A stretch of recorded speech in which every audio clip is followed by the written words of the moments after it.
Okay, fellas, here we go. Let me get situated here. Wasn't sure if we were working. I think we're on though, so let's get started here. Got a coffee I'm trying to chug down real quick.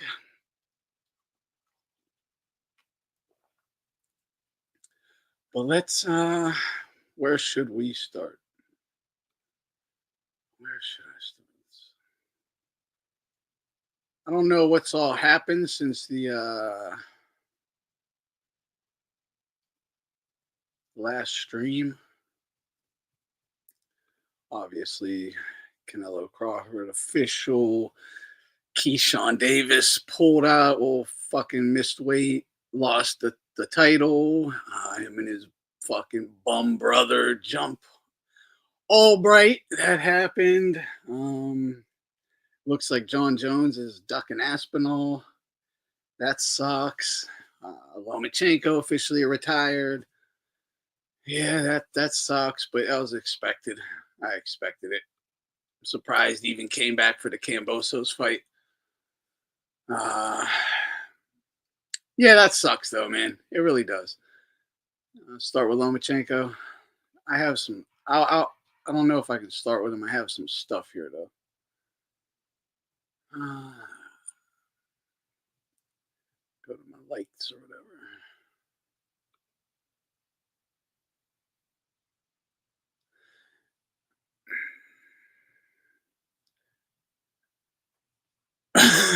Yo, reverse. This is funny. This is what starts it off and reverses on a tangent. More or less offensive than Pride Month? More or less offensive than Pride Month?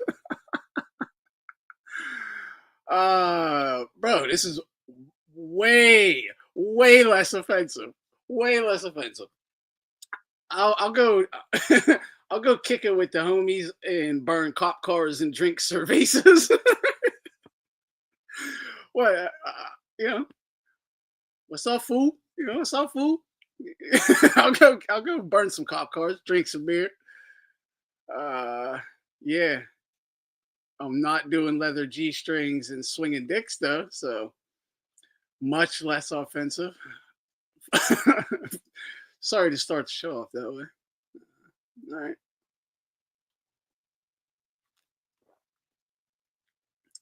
I had the Loma stuff here. Oh, people were asking like where would you rank? Where would you rank? Well, first of all, the question, would you even put Lomachenko in the Hall of Fame? All right, that's the first question. Is Lomachenko worthy of going into the Hall of Fame? I was personally shocked at the amount of people saying hell no, like an adamant no. That was kind of crazy. Then just in general, where do you rank him? All time in his era or whatever.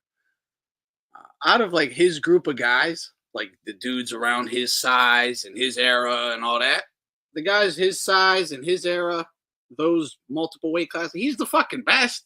He was the absolute best. No doubt about it. He was the best, hands fucking down, which is the he had to go up to lightweight and basically fight welterweights to have close fights. I'll give Teo to win, but he beat Haney. It is what it is. You got to send him up versus guys young as fuck, gassed and ready to go. Way bigger, naturally much bigger, like 20 pounds bigger on the night. That's a fucking big deal just to get him in a tough fight, like a close fight, a tough fight, make him have some real problems. So he was without a doubt the fucking best out of that group. Not first ballot Hall of Fame. Yeah. See, okay. I can kind of get with that.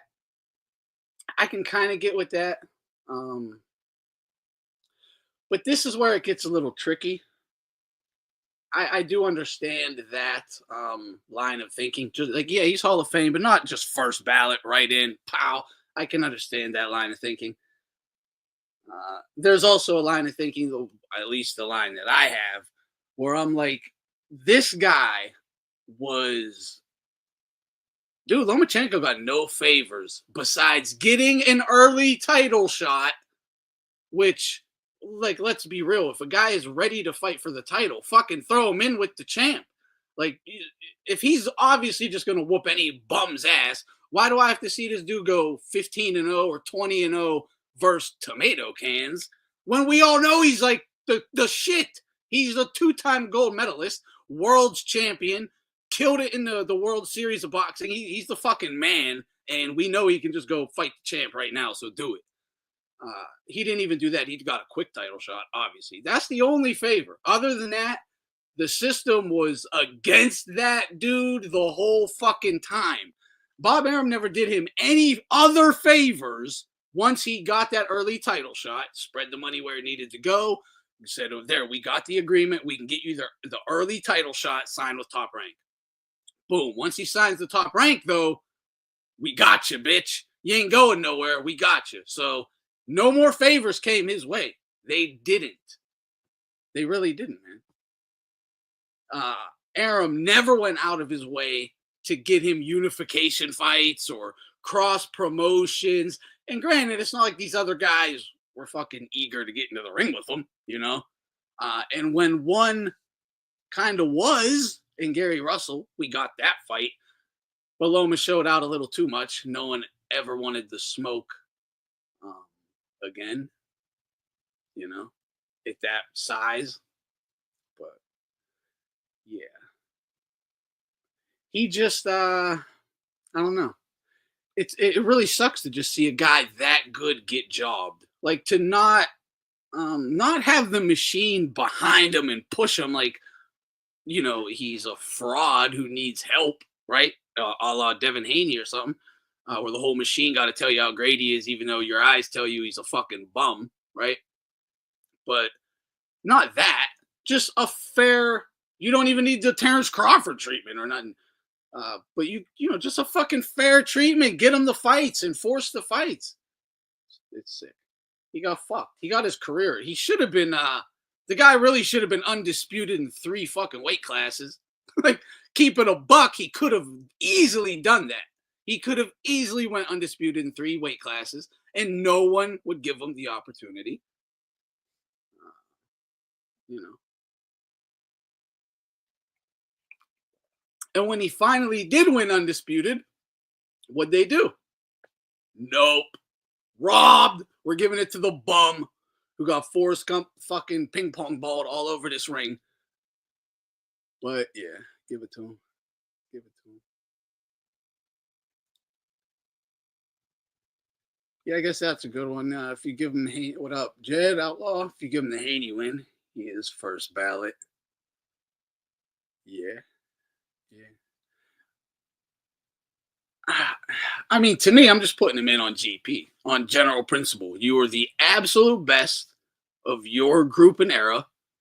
You got no fucking special treatment. You got fucked over. So, like, yeah, that's you get a little extra reward. I'm putting him in first ballot if I'm on the panel.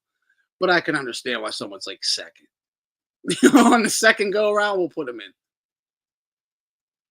But dude, he might not get in on first ballot. I don't even know if he will, because dude, a lot of the I don't know, being that he's Ukrainian, it might help him.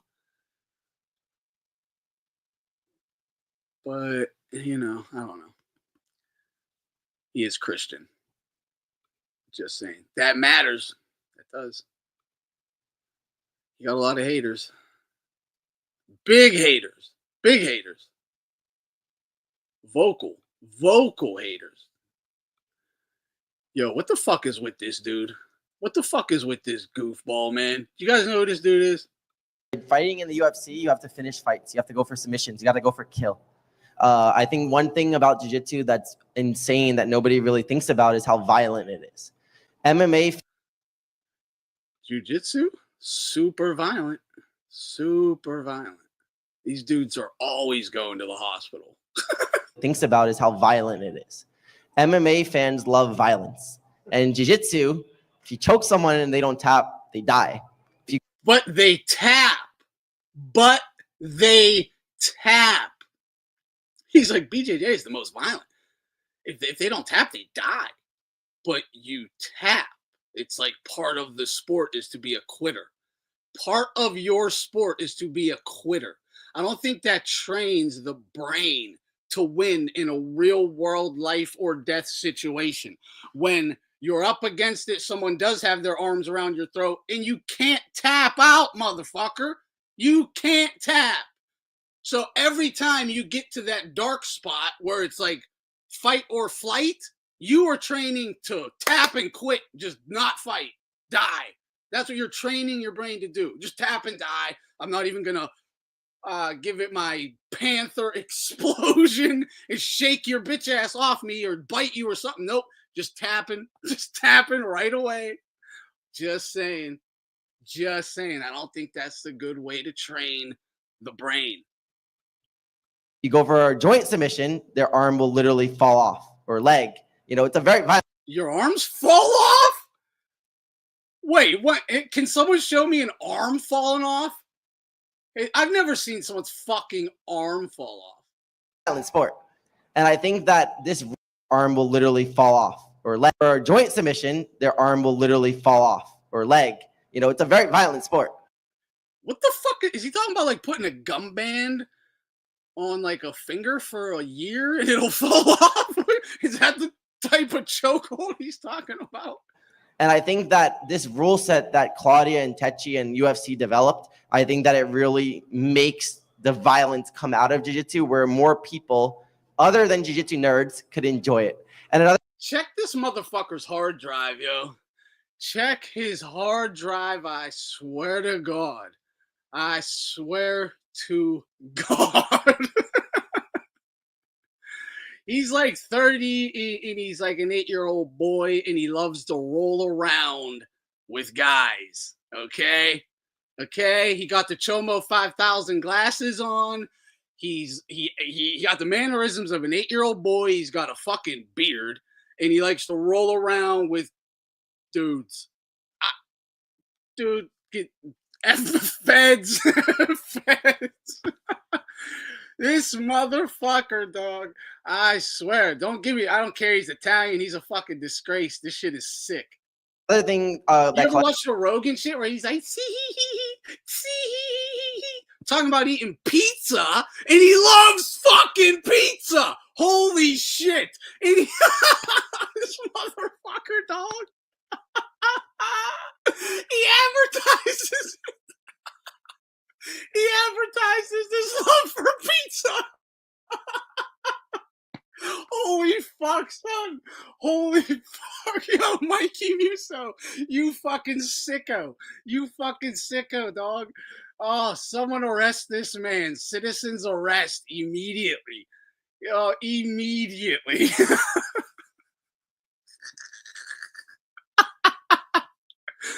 Dog. This is nuts. I'm not even joking. Like, what everything I just said is fucking facts. It's crazy, and no one acknowledges it.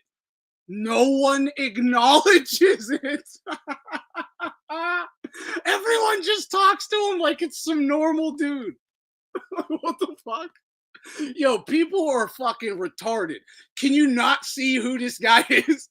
Am I the only one? Come on. Fuck up out of here. Mannerisms of an 8-year-old boy. I bet he loves private classes with little local boys. Come by the gym. We'll eat some pizza. Yo, dog. Come on. I give you. I can't even do it. That's so disturbing.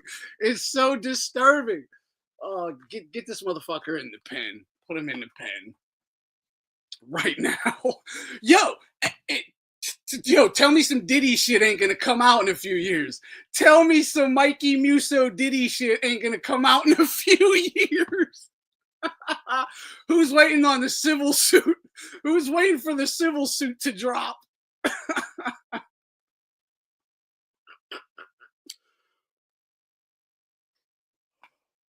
Why does fucking MMA media act like this shit isn't like going on?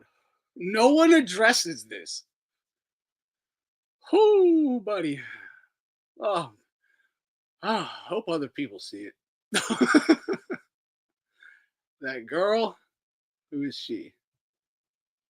I talked about that's amazing is that about jiu-jitsu, how Pretty manly. I see what you're talking about, though. She's got good features besides the strong jaw. She could take a punch. Got some big cheeks. Lots of flesh.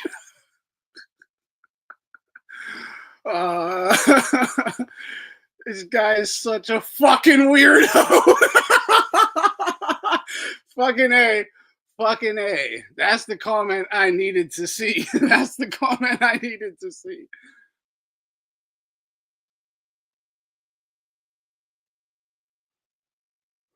You're slow as fuck on the pizza one. No, he definitely did want to laugh. He's like, he said the same thing as me. Arms fall off? Arms fall off? Yeah. Pretty wog chick, but too masculine. Oh, I should go to the comments. The comments are probably crazy.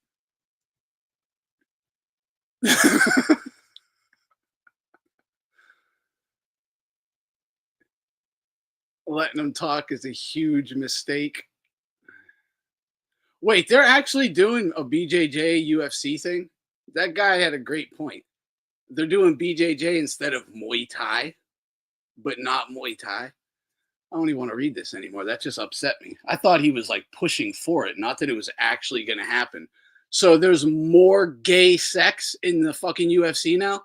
So now I have to I got to get through more gay sex to watch a good fight.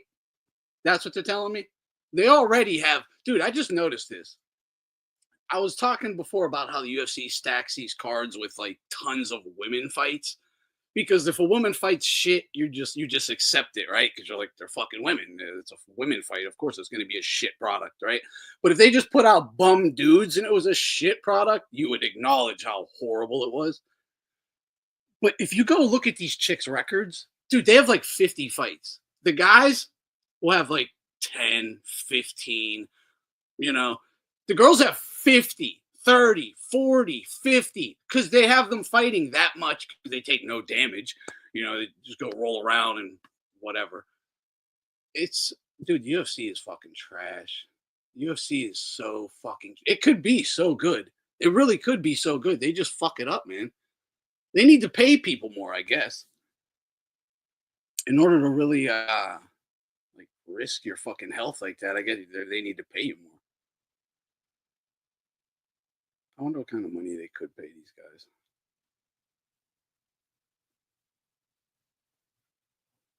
Yeah, apparently they're gonna have like I think they're gonna have like a BJJ UFC thing where it'll just be. It's like in what was it? One FC. They had that.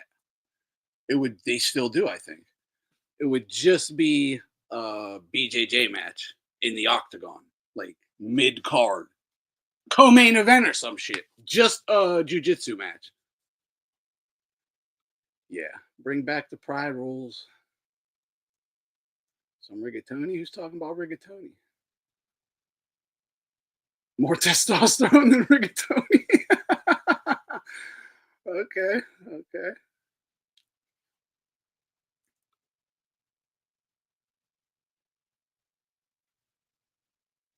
10 heartbreaking photos that will make you give up having a border, a country, and let the entire third world move into your neighborhood. Yeah, that happens.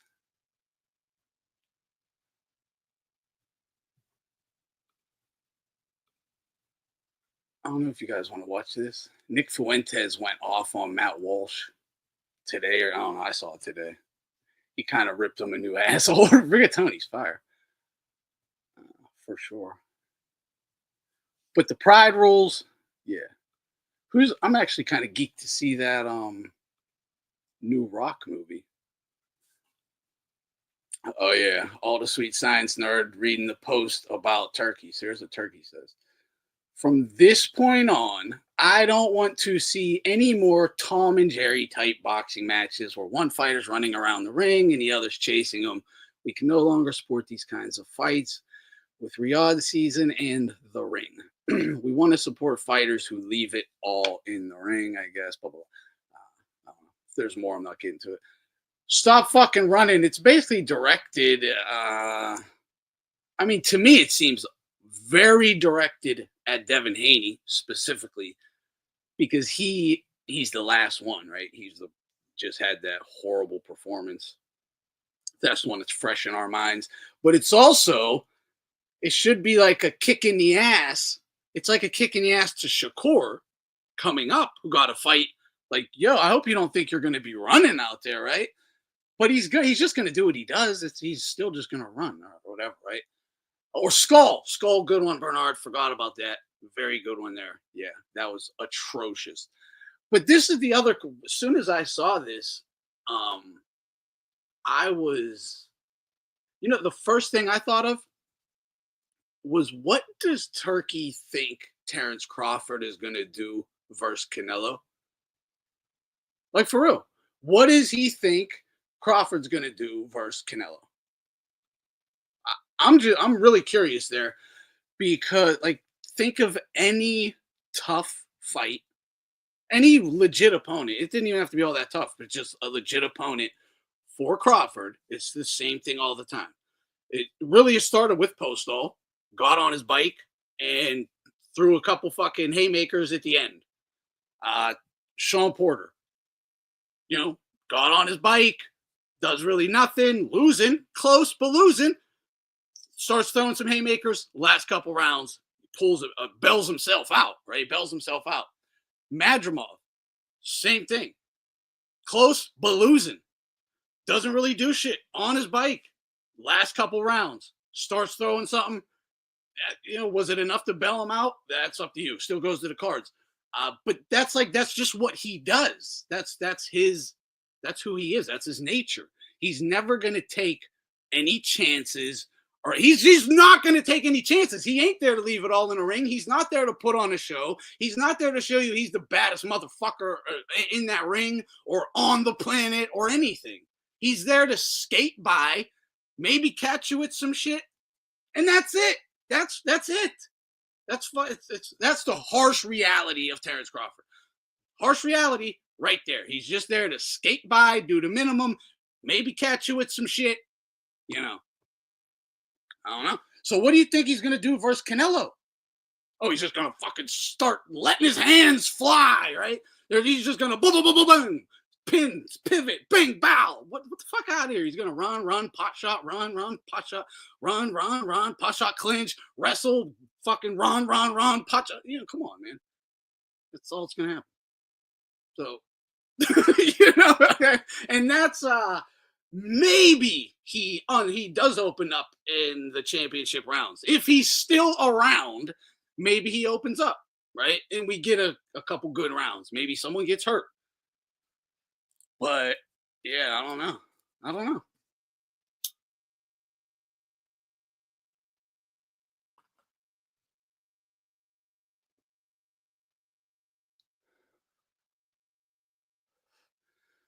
Yeah, I'm not, I want to see it, but, I mean, the fight, it could be a really good fight. It could be. And the one thing that gives me some hope that Crawford might have to just he might have to fight. Canelo might make him in that Crawford's legs, because he's putting on a lot of weight. He's looking pretty fucking thick, guys. He's putting on some weight. So it looks like maybe, because remember Bomac was talking about the game plan for Canelo is no power, outpoint him to a decision. That was Bomac. He said, we're going to put power on nothing, just try to touch him, outpoint him, win on the cards. He goes, we don't walk to a guy and try to hurt a guy like that big. So why would you be putting on weight, like all that weight? I get you want to be able to take a punch, but he's getting pretty big. He didn't have the fastest legs in the Madrimov fight, and he's so inactive. That's the downfall to legs. Inactivity is the downfall to legs. Don't give a shit what kind of out of the ring training you do. Even a freak athlete like Muhammad Ali in his prime lost his legs in a couple years. A couple years. Okay. So what if he's gonna have to sit there and slug it out, or not slug it out, but not Gaddy Ward or anything, but trade a bit more because his legs ain't gonna hold up.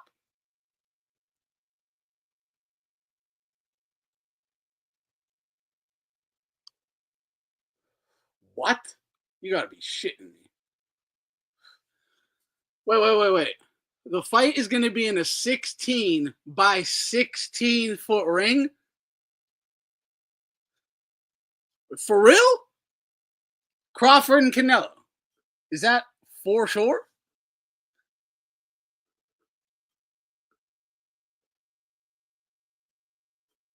I need confirmation on this because that would explain why he's putting the weight on. Because I'm like, he has to be going for fucking power.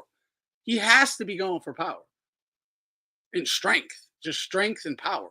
But that's gonna take away from his legs. It is. It's just going. It's going to. His legs are already deteriorating, and he's putting more weight on. He's not going to the big pressure. It's a big fight. Canelo's a big guy. Yeah, it's like that can't be right, Jay Will. That just kind of can't be right. Like, I'm not saying you're wrong or anything. That just sounds fucking crazy to me. Like, he might want a small ring, but I don't think he's gonna get no 16 by 16. That would be bonkers.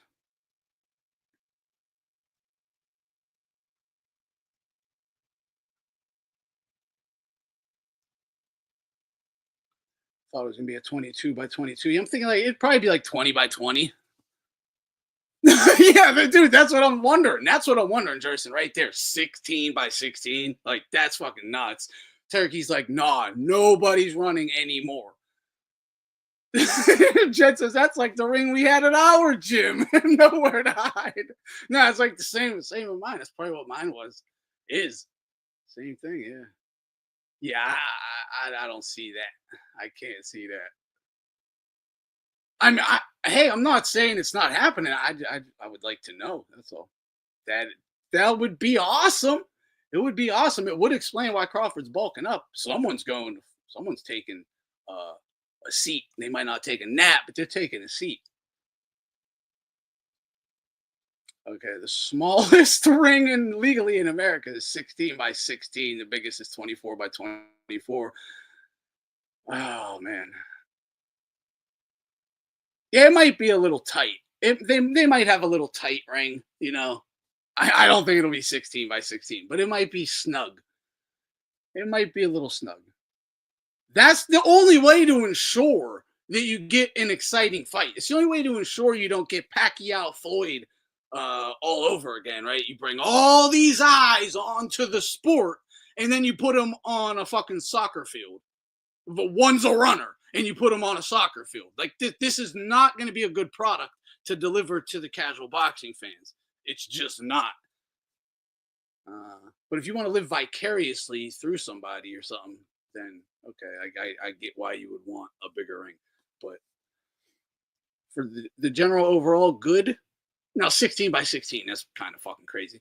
But, a little snug, that's cool. That's how you ensure a good, exciting fight where you can still use your skills, but you still got to fight. That's all. Yeah, Keon Davis coming in 4 pounds overweight was unserious. What the fuck was that all about? What was that all about? Because he didn't even try to make weight. He didn't even try. Let's just keep that serious. He didn't even try. So what was that about?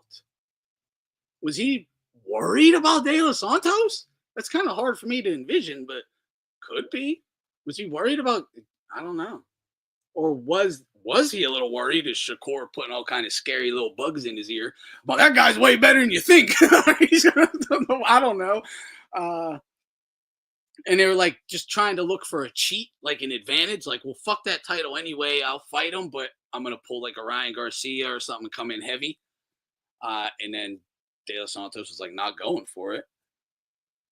I don't know what, or did they just have horrible training camps? Because Keon Davis looked atrocious. I mean, he looked atrocious. He had no timing. I mean, yeah, he had no timing at all. He couldn't get out of the way of anything. He just kept picking his head up and leaning like straight up, straight back, chin out, neck extended, and was just getting clipped. I don't, maybe they had a horrible camp because fucking Keyshawn just won the title. They got some big money coming in. They're celebrating a lot, kind of crashing the fuck out. It's possible, right? They could just be kind of crashing out. Because, you know, especially seeing them fucking jump Albright, kind of adds they're kind of crashing out.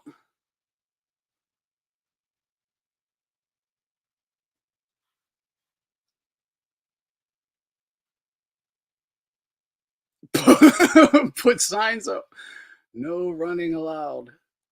Like it's a wet swimming pool or some shit. No running allowed. Oh yeah, dude. There's gyms in garages. Like, you know, there will be. I've seen rings in not double, not like basically single car garages. It's like fucking 8 foot by. It's like 8 by 8. You know. Yeah. There used to be a police athletic league. That's what it had. It was a bigger single car garage with like a little apartment on top. But that dude was like an 8 by 8 ring. Couple heavy bags. They took away the funding for it though. They took away the fucking funding for it several years back. Yeah, that was bad. I had the channel. That was heartbreaking. Oh, I just found the new gym. Well, found two, but found another new one. It kind of was like really fancy though. It was closed. It didn't even have an hours thing. It didn't even look like it was all that used. It looked like, dude, it looked like the gym Rocky trained at in 3 before he got his ass kicked. I'm not even joking. It looked like I don't know, a boxer size gym maybe, but it had a bunch of like legit stuff in it, but it was closed. I got to go back. But it looked a little too nice. Very nice ring. The fucking ring was so nice. Couldn't get in. It had the damn gates up. It's in the mall. It's in a mall. How funny is that? In a fucking mall. On the second, third story or whatever of a mall. Yeah.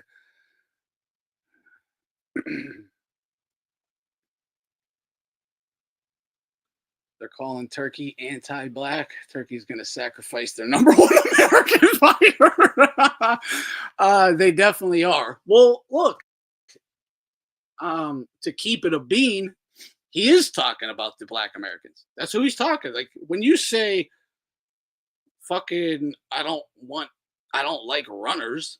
It's not that you are talking about a style. But what happens is when you throw, well, who are the top 5 runners or whatever? Throw them all on the board. They're going to, like, 4 will be black Americans. That's just the reality of it. So it's not that you're targeting fucking black people, but that's a style that a lot of the black dudes are fighting in because of fucking Floyd Mayweather. You know? Whatever happened to the fucking Hagglers and Sugar Ray Leonards? Fucking stop following Floyd. If you don't want to get hit and you don't want to take punishment and you don't want to put on an exciting show, you're going to take some criticism.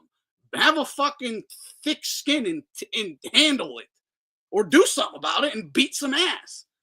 But yo, when someone's fucking paying like 80 fucking bucks, $100 minimum, really, you're buying food and shit, people are coming over, it's a fucking whole night. It's fucking, goddamn, it's fucking hundreds, but whatever. And then you're all just sitting like, watching this fucking dude not fight. Like, dude, you're telling me how for the last 2 months I've been seeing you all on the TV and all online, telling me how you're going to fucking bash this guy's face in and you're the baddest man on earth and everyone's scared of you and blah, blah, blah. And then I pay to watch you fight and you run. Like, you don't, well, this is boxing. Is this what? Then don't say you're the best and the toughest. You're a fucking, you have one little style. You're a point fighter. You're not a real fighter. You're a point fighter. Okay, you do that great. You have an amateur style. It's fucking fantastic. This is the pros, bro. We want to see killers. Mike Tyson, Gennady Golovkin, Marvin Hagler, Roberto Duran, Sugar Ray Leonard, even James Toney. It's not like there aren't plenty of dudes who can fight out of that style and be exciting. But then there are guys who fight out of that style and are so not exciting. Chris Bird, super exciting. Did not have much power. Fought very defensively, but was exciting as hell. Like, so it's not like it can't be done. They just choose to not do it. So, like, there's no justification for what Skull did, not American, but what Skull did or what Haney did in their last performances. There's none. I get it for Haney because I knew he's broken. He's mentally fucked. I knew that long before. I was expecting him to be gun shy and scared to death to get hit. That's expected. So, but he was still very, very, very, that was over the board. That was like over the edge in terms of nerves. He wouldn't do a thing. He was so scared of any kind of conflict. So it's like, you should probably retire, or at least take some time off. You got to get your mind right. Take some time off. Turkey's a real one. Yeah. I mean, dude. Yeah. Oh, someone brought up, he's trying to cut out on the running or whatever. But you got to cut. I saw Steve Kim brought this up. I saw Jed brought this up earlier. Enforce the fucking clinching rules, man. Enforce the rules on clinching and low blows. Like, there's only one group. Look, this is the other thing. It's only one group who does all this shit. Like, because when you go, who are the people who excessively run, clinch, and low blow? It is the Americans. That just is what it is. And they don't all do it, but when you talk about that style and the guys who use those tactics, the Bernard Hopkins, the veteran tactics, all this, right? Cheating. It's one group, all right? If Gennady Golovkin did that, any of that shit, or Lomachenko did any of that shit, they would call it fouls and cheating. But when a Haney does it, when a B-Hop does it, when a Floyd does it, it's veteran tactics. You see, it's Jewery, okay? It's fucking Jewery, commie, subversive language at its finest. All right? It's bullshit. So fuck them.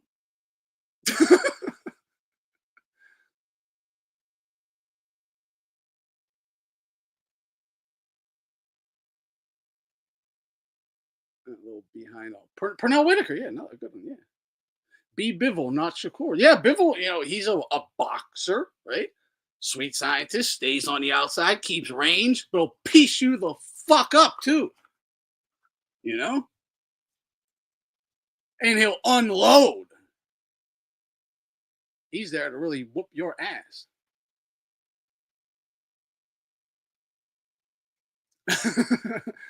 Yeah, that was pretty bad. You're supposed to be like a championship boxer, and you sucker punch a little chubby, short carny. Like, sucker punch him. And the dude, it was like he poked him with 2 fingers in the face. That was embarrassing. That was definitely embarrassing. The guy's just chilling. He's probably like 3 beers deep and not even paying attention. Just like, bam, he just gets sucker punched by the champ. And nothing happens. Or when Shakur hit that girl. Yeah, Shakur's he's right now he's the king of the low blows for sure. He took the title with the Kinsei performance. That Kinsei fight, he fucking took the throne. Definitely the champ of low blows. He still does it. But he's only doing it because he's allowed. So it's either this. Look, he's either he's a willing, premeditated cheater, right? He's either a premeditated cheater when he is punching dudes in the dick, or he's that awful with accuracy. He's that inaccurate of a puncher. So he's kind of garbage.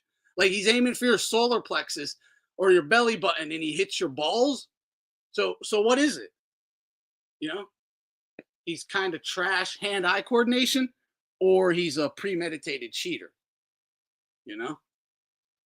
You literally can't, there's no good outcome. You can, it is what it is. Yeah, he took it from Andre Ward. that's the truth. That's the fucking truth. He took it from Andre Ward. Yep.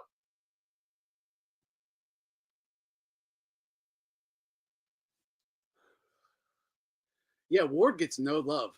No love.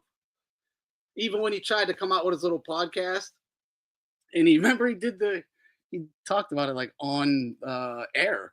He's like, those stupid YouTubers and their BS narratives about me, I gotta change them. Like, bro, stupid YouTubers? You mean the people? Stupid YouTubers? You mean the people? It ain't me, bro. No one likes you. It ain't just me. There was no need, like, it ain't just me. No one likes you. No one. Like, no one. Dude.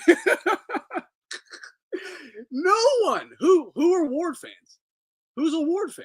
Like, where's that group? You know? People would only use Andre Ward. This is the truth about you, Andre.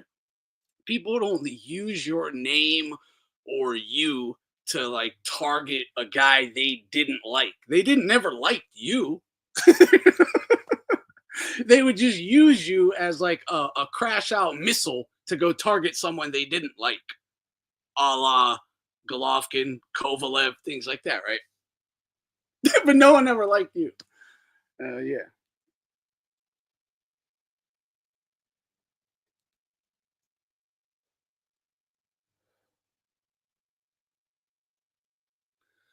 Paul Skeens.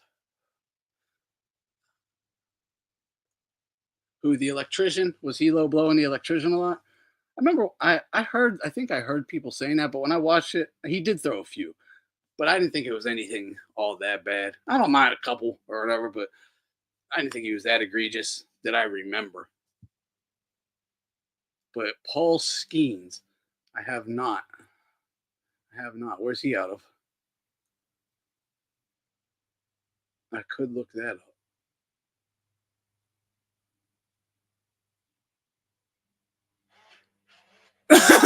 Dude, really? Okay, he goes, Anthony, bro, you said that as I typed it. Great minds think alike, cuz no one liked Ward's style. Certain fan bases just used him at the time. For sure. That's what it was. And he even tried to come out with a podcast. He could get all the big guests. You know, he could call in all the look. Ward tried to buy his way back into like the black community. I think he thought he was gonna maybe be like I don't know. What's the racist Steelers safety black dude? He's I can't remember his name right now. Ryan Clark. I think he thought he was going to kind of be like a Ryan Clark type thing. Step in, maybe to talk a little fighting, politics, whatever the culture. Yeah, not quite working. Not quite working.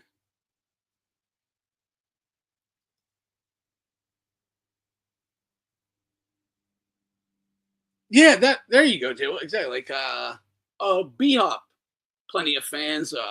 Roy Jones or even like a James Toney, plenty of we all know what it is.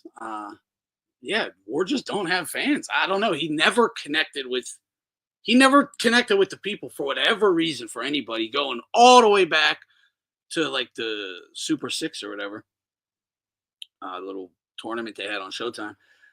You know, he's selling 4,000 tickets in Oakland. I don't know exactly what it is. His style is terrible. It's not fun.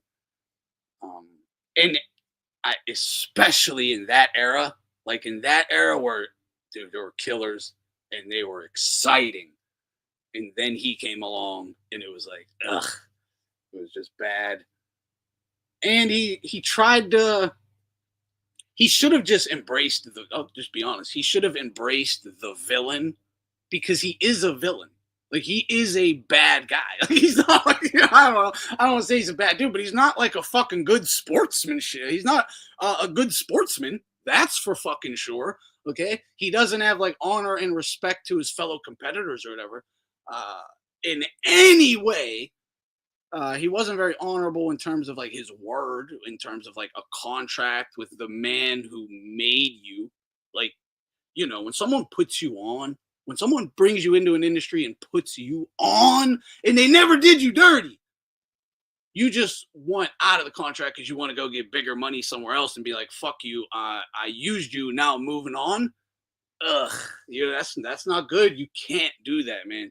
You really, that's not. You just don't do that. It is what it is. So what he always tried to act like he was like this goody two shoes Christian son of God. No, motherfucker, you're the son of Satan. You're the son of Satan. Like, son of God. Like, dude, you are the son of Satan. Like, you should name you should be, your nickname should be Andre Kane Ward. You know what I mean? Andre Kane Ward. That should be your motherfucking name, dog. Not son of God. I don't know what that shit is all about. Jesus? Come on, buddy.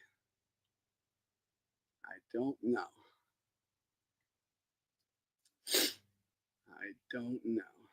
Yeah, dude, I hope Andre has duked.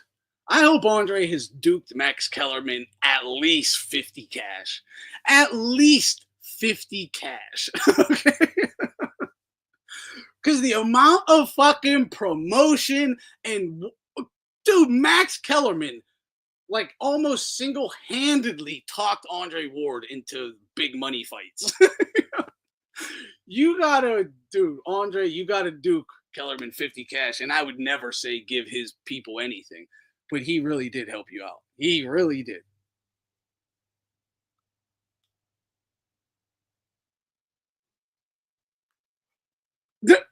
And tell me that wouldn't have even made him a better character. It would have made him a much better character.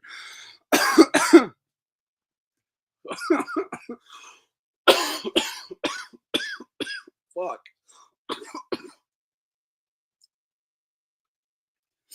Drop the link. Shit, I gotta go get coffee. Drop the link if anyone wants to jump on. He definitely may have Pelavakis. So he may have, and that might have been all the reward that Max wanted. He might have been like, fuck that 50K, boy. Fuck that 50K. You can keep that. You can keep that. My handlers got all the money. You can keep that 50K, bro. My handlers have all the money.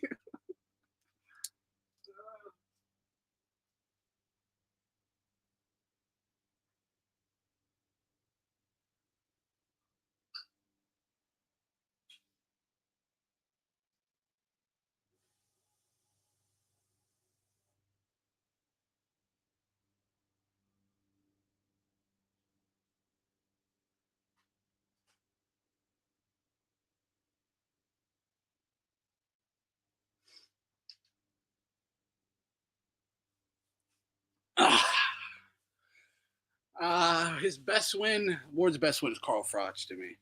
Because that was a good, fair, and square win. He just fought better. That was his best performance. To me, quite frankly, this is the best win. That was a good win. It's a fucking good win. Froch ain't no bum, man.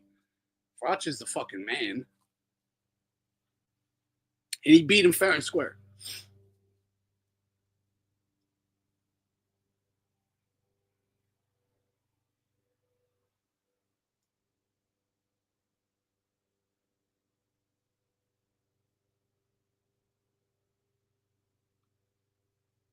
John the Baptist. And did you see? No. Did you see Lampley gaslight everyone the other day saying Pacquiao didn't win a single round versus Floyd? Would that have been on the card that they brought him back to commentate on? Dude, him and Tarver, there was a couple things that, I think I do remember this now because I think this is the thing I'm thinking of. He did say something negative that I didn't like because me and my son were talking about it. But I still loved their commentary together. They just need to do it more often, get back in the rhythm. But dude, Tarver is one of my favorites. Lampley, one of my favorites too. Dude, if you could get Paulie Malignaggi on there with them, dude, Tarver, Lampley, Paulie, that would be fucking great. It really would be. Tarver and Paulie are the best at breaking the sport down as ex-fighters. In the sport, period, as far as I'm concerned. In the sport, period. Trainer, fighter, Tarver and Paulie are they fucking crush it, dude. I'm glad to see Tarver got that gig. I hope he's there more often. But I do remember, I don't remember exactly that, but is that what he said? He didn't win a single round? That's kind of fucking crazy. Yeah, it's kind of crazy. I mean, what about the three judges? They certainly thought he won a bunch of rounds. What the fuck? Yeah, why would he say that? That's the other thing. Why would he say that, right? Because it's not fucking true. And he knows the whole story of that fight and everything. He must be a fucking Floyd fanboy, huh? That's probably why he was being a dick to Pacquiao the night of the fight, too.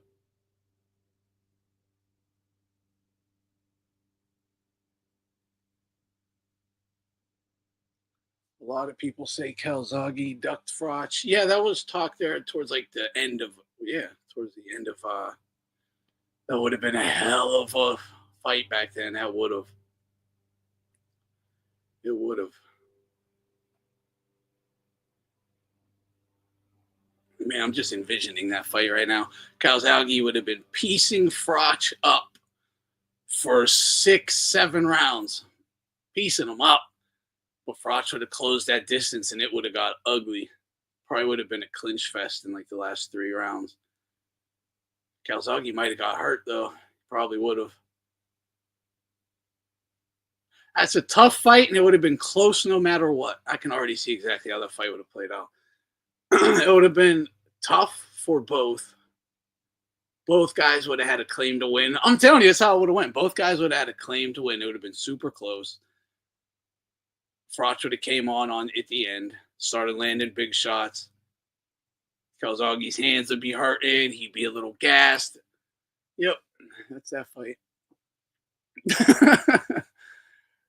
Call it a draw. It would have been a draw. Call it a draw.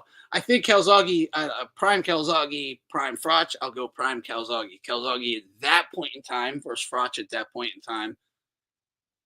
It's 50-50, but I think it would have played out that way. I think it probably still would have went to the cards. And it could have cut either way, honestly. I don't know. I bet I'm fucking right on that. I bet I'm right on how that fight would went down. Some fights just make too much sense.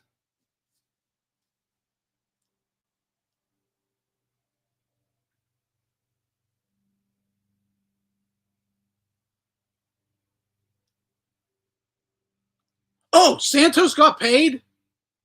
I wasn't okay. I was wondering. I wanted like confirmation on how that all would go down. Yeah, he didn't want the 10-pound rehydration clause. How fucking?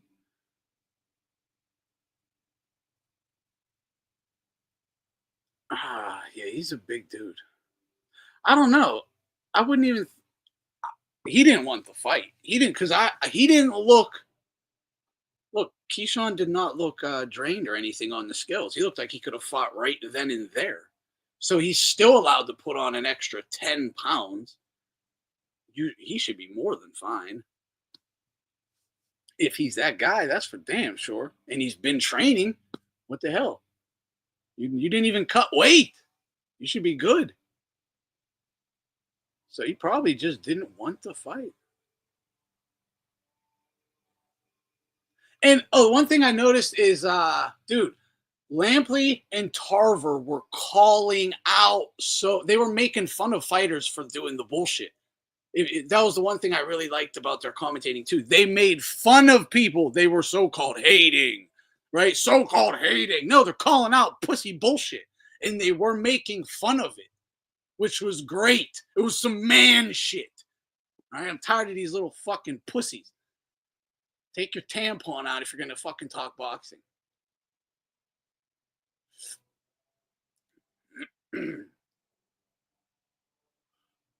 Would the belt have been on the line? I wondered this too, if they offered the fight to Mason, but he said no. Was there? I would like to know, would there have been a bump in pay? Would the title have been on the line? I don't think it could have been, right?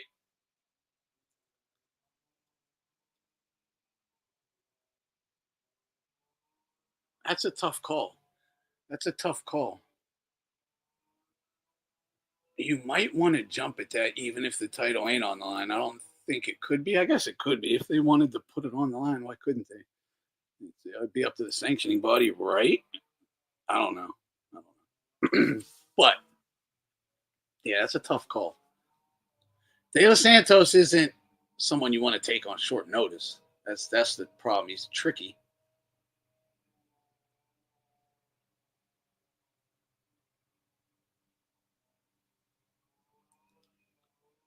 Yeah, I like doing that at times too, listening to the boxing podcast while watching the fight. But then I hear stuff like I used to do that, and then I had to stop. I got so tired of the commentary back in the day, like 20 whatever, 20, I don't know, a few years back. It was so fucking awful. I just couldn't even listen to it. So I'd either just watch it on mute or with something else on, like a boxing podcast or something, a live stream. But I would feel like I missed out on not just like the sounds of the punches, in whatever, any of the ambiance, noise, or events that are happening in the ring, around the ring, whatever. I'd feel like I was missing out, So I was like, I gotta listen to it, even if I hate it. I gotta hear it. And then it was like, oh, Tim Bradley, he was so bad back then. He was so bad. Pac was robbed. He hurt the guy twice, walked him down, banged him up, fucking pressed the fight, made the fight. There was no fight otherwise.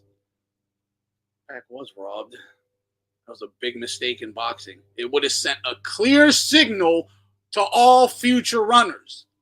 Even if it's close, or even if you think you won with that running bullshit, it's not rewarded. Pacquiao's the winner. You want to fucking get all this money for a big fight? Then fight.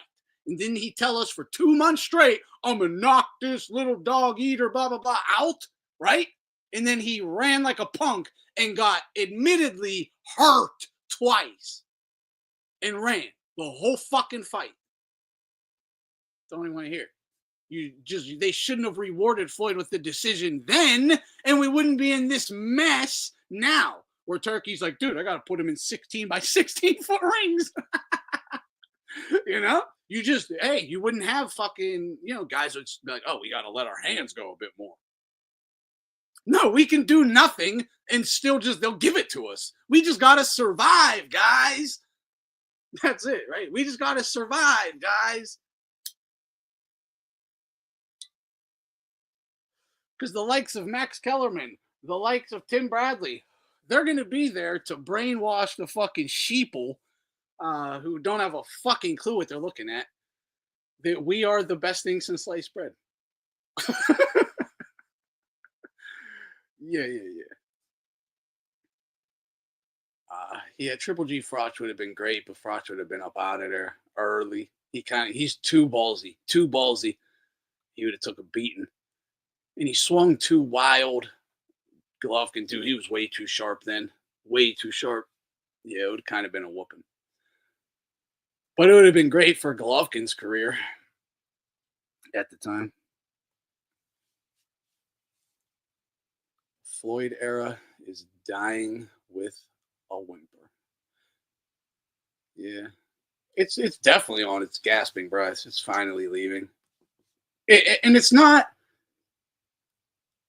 Yeah, it's the Floyd era. It's the fanboys who will just are weird. They're fucking weird. So I don't know. Weirdos. Not boxing. It's not about boxing. You know, it's like living vicariously with like superheroes and shit, which is the reason they have to be undefeated.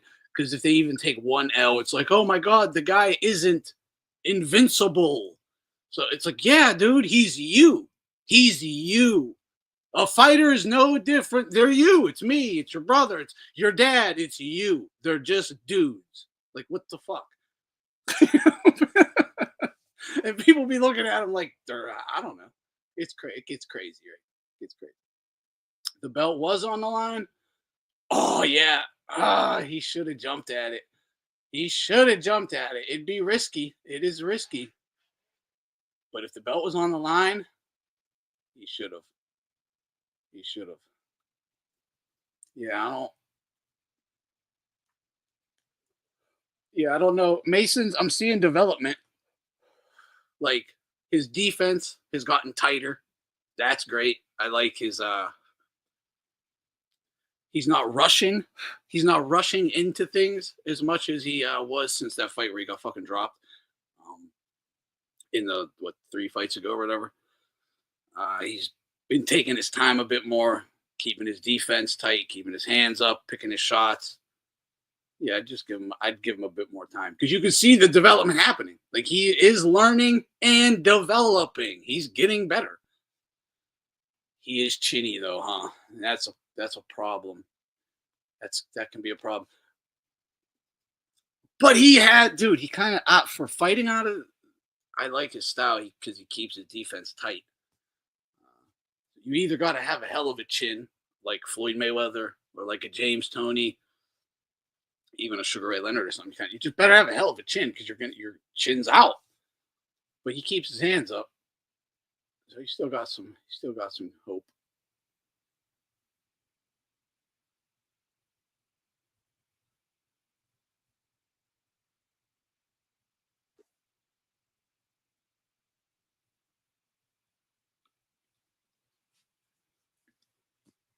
Yeah, kind of, dude. It kind of seems that way. It's almost hard to believe, but I mean, all evidence does suggest that Keyshawn was scared to lose in front of everyone, homecoming fight, and he thought he would gain an advantage by coming in way bigger. And he had no intention of ever making weight, just planned on coming in much bigger, and it didn't work. And he was okay with losing his belt on the scale over the option of possibly losing on the big stage. It's kind of crazy. What up, Dad? Doing, bro. What's going on, cuz? I remember Bradley talked for 2 minutes and 45 seconds straight and around. Bradley's fun in small doses. Like on the videos he puts online, he's hilarious. When someone gets him like angry and he just goes nuts on some random commenter, it's fucking great. It is. It's funny as hell. But when he tries, yeah, sometimes he goes nuts.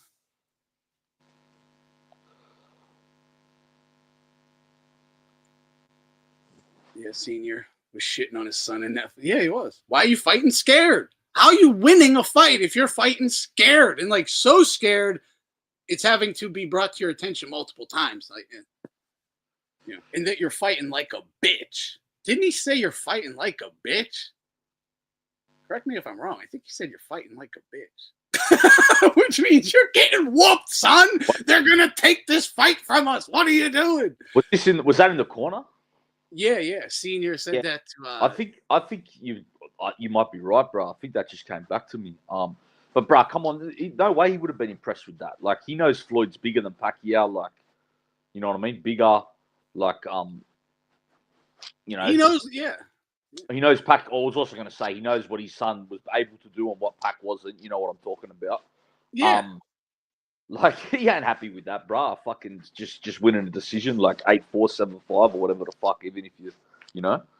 So that's why he wasn't happy with that. You know, you can tell he's thinking to himself, go out and fucking do something. And Senior, he's a nut. So he's like, go fucking hurt this dude. Yeah, exactly.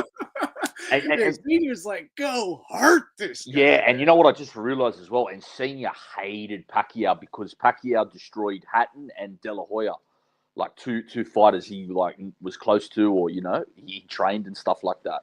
Because remember how much Senior would like, you could tell he hated Pacquiao when he used to talk about him. So he would have wanted Floyd to fuck him up bad. He wasn't happy with that shit. No way.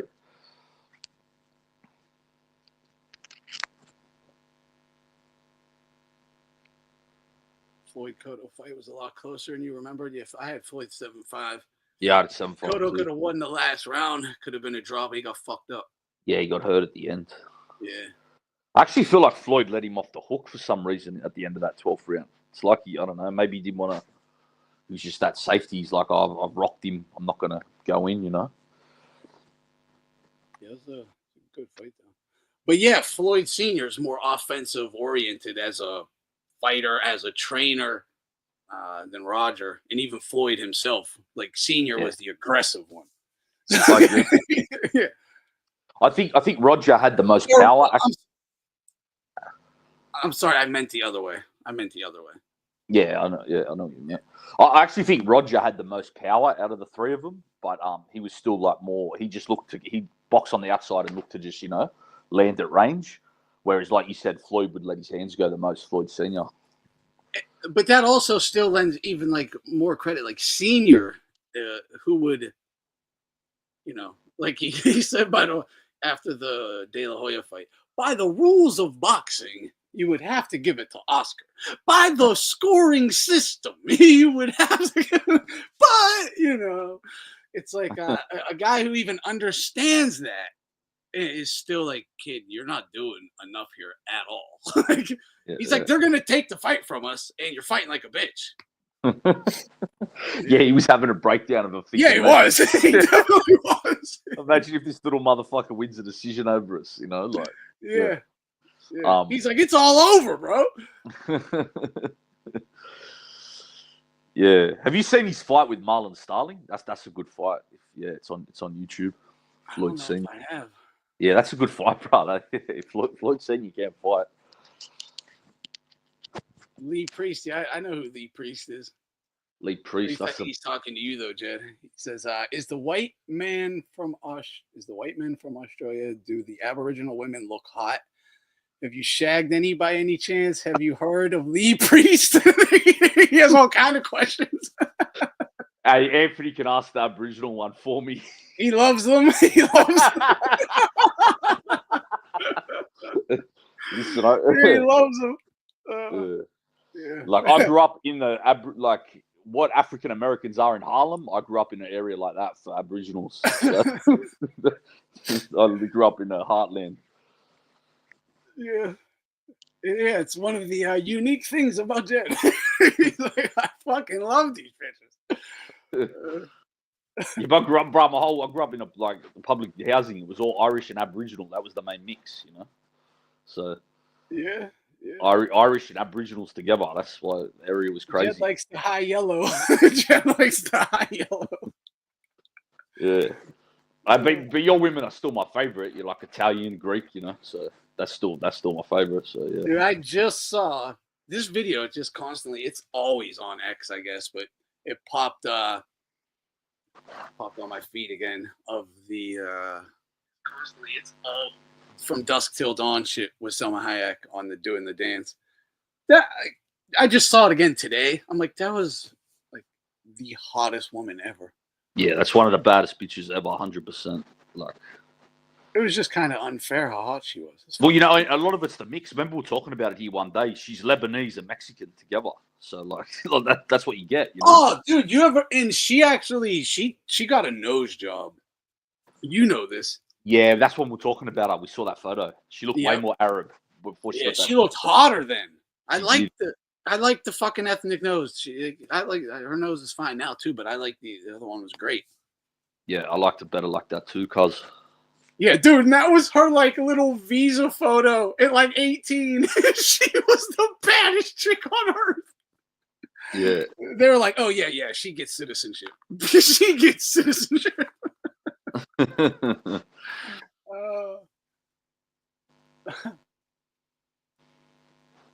Yeah, what do the Aussies think of Lee Priest? I see his little videos online. Lee Priest. I don't think many know about him, cuz maybe you lads older than me, but see, I didn't even know he was really Aussie till that lad asked me the question. I thought he was maybe UK. I've seen him. He did a podcast with Spanian. That makes sense that he'd be Aussie, I guess. So yeah. Rikers Myers. Rikers Myers.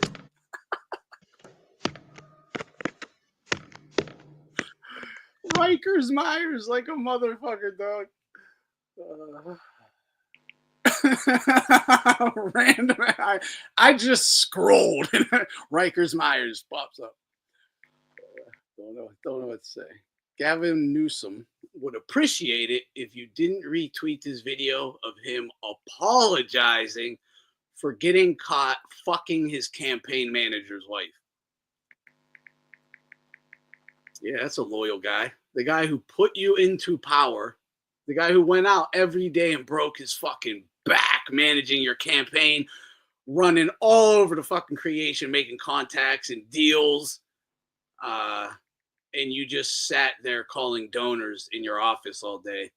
You fucking piped his wife, you dirty piece of shit. This is the guy you would trust with anything? Like with anything? Come on. Cali, the fuck are y'all smoking? Meth. You're smoking meth. That's what you're fucking smoking. It's everywhere. My buddy was just fucking out there. He said the whole fucking city smelled like crystal meth. It's just in the air. I've heard this before from Venice. They say in LA, it just smells like meth. What the fuck y'all doing? What are y'all doing? No wonder you get dudes like this in power, right? You got a bunch of fucking liberal retards and methods. Yeah.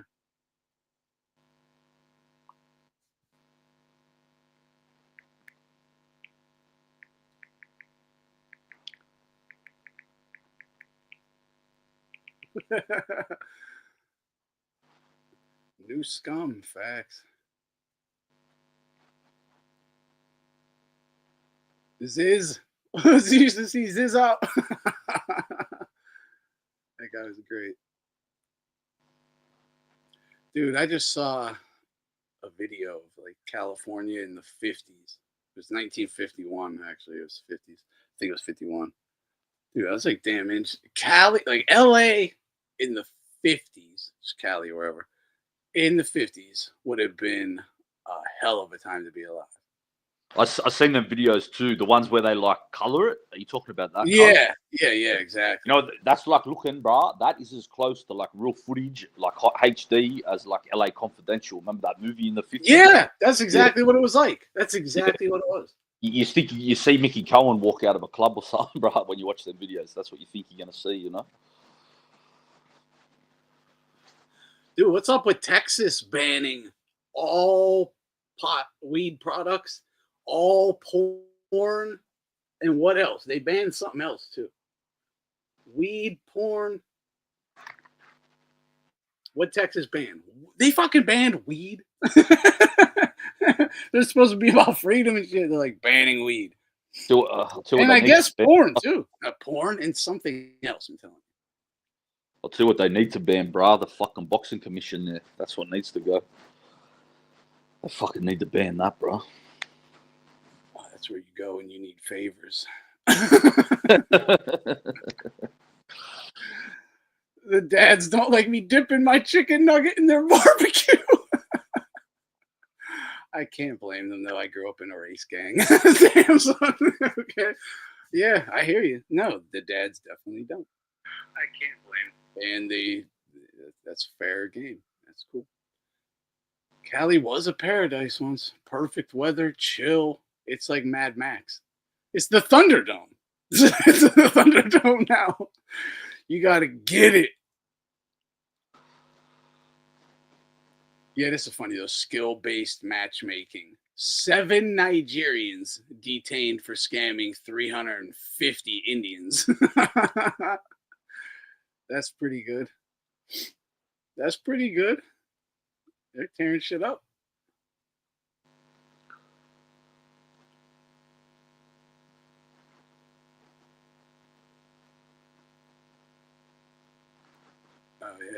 response to Turkey saying no running. HLD put up, oh, you heard that, Bill? Even Turkey's done with you. Something like that.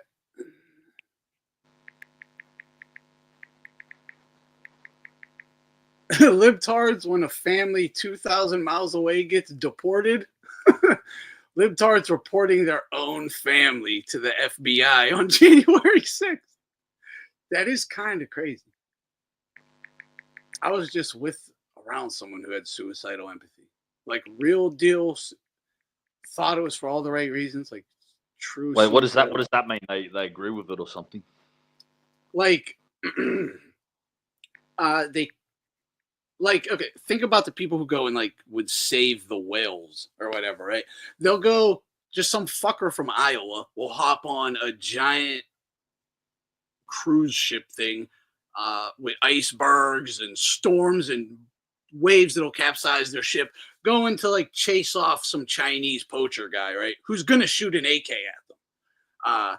Like they're willing, they're putting their, not just like actually going out and like fighting something and putting their own, they're putting a well above themselves. Like, you're putting a well above yourself.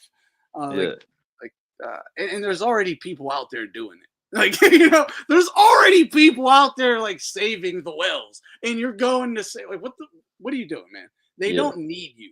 You know what I mean? It's like these drunks out here. They'll care about some random Kenyan they've never met. They don't even know the guy. So they don't even have a picture. It's just random Kenyan, right? Deported. And they're like, oh my God. And they don't even have a picture, a name, random Kenyan deported. And it's like, well, read the next sentence. I don't know. It's fucking crazy. But yeah, it's real. Oh, this was actually pretty cool though. Yes, it's true. This fucking bird is trying to snowboard down. Look at this shit. Bro. Are you seeing this shit, bro? Yo, and literally went back up. Look, bro. Yo, this shit for real, dog. Yo, crows are smart as shit. Crows are smart. That's why they made that movie, Anthony, Brandon Lee. You remember? The crow. Yeah, bro. Yeah, that's what that caused. California was the shit before 21 or 2010. Yeah, I don't recall like hearing much. Early 2000s, it would have been fine. It was still great. It's kind of still the shit. That shows it's not, not that far gone. You kind of can get back to a lot of that. I don't know. I think the wealth, I'm not trying to get all calmy or anything, but I think like the wealth gap disparity in Cali is a big fucking problem. In that, it's just going to cause conflict. Because if you got a neighborhood of welfare recipient, like dirt poor, struggling motherfuckers, like drug dealing, getting it out the fucking mud, eating however they can, and right across the road, like literally right across a fucking 4-lane main street, are $10 million homes. That's going to cause problems. That's going to cause a lot of fucking problems. It just is. Because every 15, 14, 15, 13, 14, 15, 16-year-old is going to be running all through there. Well, I'll give you the perfect example for that, Anthony. In Rio de Janeiro, like, you got so many rich people, and then you got people in incredible poverty. And look how much violence that city's had, you know what I mean? Since the 90s or 80s, whatever, That's like the perfect example of that, like, cities like that. Or even Cape Town now in South Africa. Like, obviously there's other things at play, but you get thousands of murders there every year because you got like a real rich area and the other people in poverty. It's like just the same thing. Julio, the well doesn't give a fuck about you. It's a killer well. Anthony, when you were talking about the whale, that reminds me of, I told you about the gronks here that cut the things in the fence so the sharks can swim under. Like they cut the Like the things that stop the sharks from coming into the beach, they'll cut. Yeah. Yeah. Someone cut those? Yeah, these fucking hippies or whatever. What do they call green? Whatever the fuck they go. Greenpeace fuckers. Greenpeace gronks. Yeah, they go and cut those things, bro, so the sharks can be free. You know. It's not. So dude, you're trapping them in the shore. Exactly, bro. They're not free. They have a whole ocean. There's a net just to keep them away from the shore. Exactly, bro. And then if they get in, they're literally not free. They just escaped into a prison. Yeah, so they can go and bite motherfuckers' legs off, cuz, you know? Yeah. President of Mexico, she just got to say what she got to say for, the political base. But whatever she says, she goes right back on it. Like the next day, she gets a phone call, apparently, And then it's like, yeah, I bend the knee. And then like the next month, she'll say some wild shit. Yeah, I would not listen to a thing she says, bro. She's trapped between cartel, dirty politicians, like all types of things. It's the rich liberals playing Civilization Simulator in California. That's how they see it. Well, I just passed this video up here, man. It kind of touches on that. It's kind of creepy. Here it is. Being ripped apart does not appeal to your humanity. Hey, these mass deportations are going to... Okay, so she's basically talking about the deportations, but then this is fucking Cernovich or whatever. But illegal immigration allows six-figure income urbanites to live as plantation owners, driven around in Ubers. This is all brown and black people doing. Driven around in Ubers, having their houses cleaned, nail salons, food delivery, like anything you want, right? While she does a fake laptop job. And that's no joke. It's like a fake laptop job, really. Just nonsense. But that's what they want. That's weird. Like, I don't even want that. Like, I would never want that. I'm always worried they're going to spit in my food. I'll use the Ubers, but I don't like them because, dude, they suck at driving. I think I'm going to die. They're going to fucking pull out in front of a Mack truck and I'm going to die. I'd rather just fucking go get my own food, drive myself. The house cleaning kind of can get with that. I like doing it myself, but sometimes I'm like, man, I think about just calling someone in, like, go over this shit for like a week, just go hard. And, yeah. But it's like some slave labor shit. It's weird. But she's kind of brown. Going to help out real Americans, right? Asian brown. Yeah, she might be, I don't know, Philo maybe? Yeah, she might be a Philo. But it is weird. It is like a plantation owner thing. But they're the ones yapping about racists and shit. Like cleaning toilets, picking your food. Like everything they say, like that Osborne bitch who said that on The View.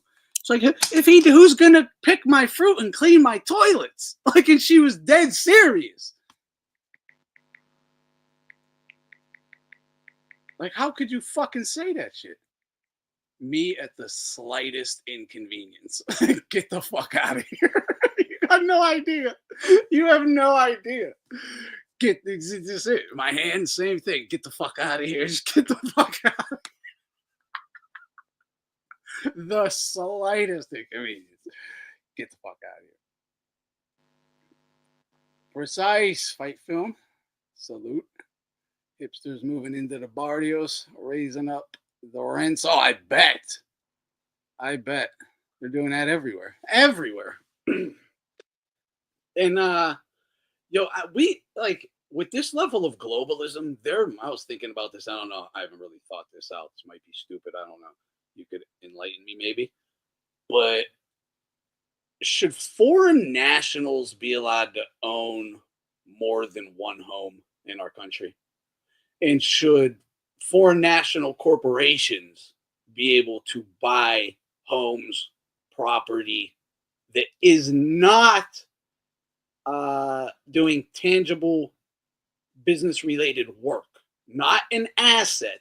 If it isn't like employees in the motherfucker doing something, you know what I mean? It can't just be like an asset. Should we have a law stopping that?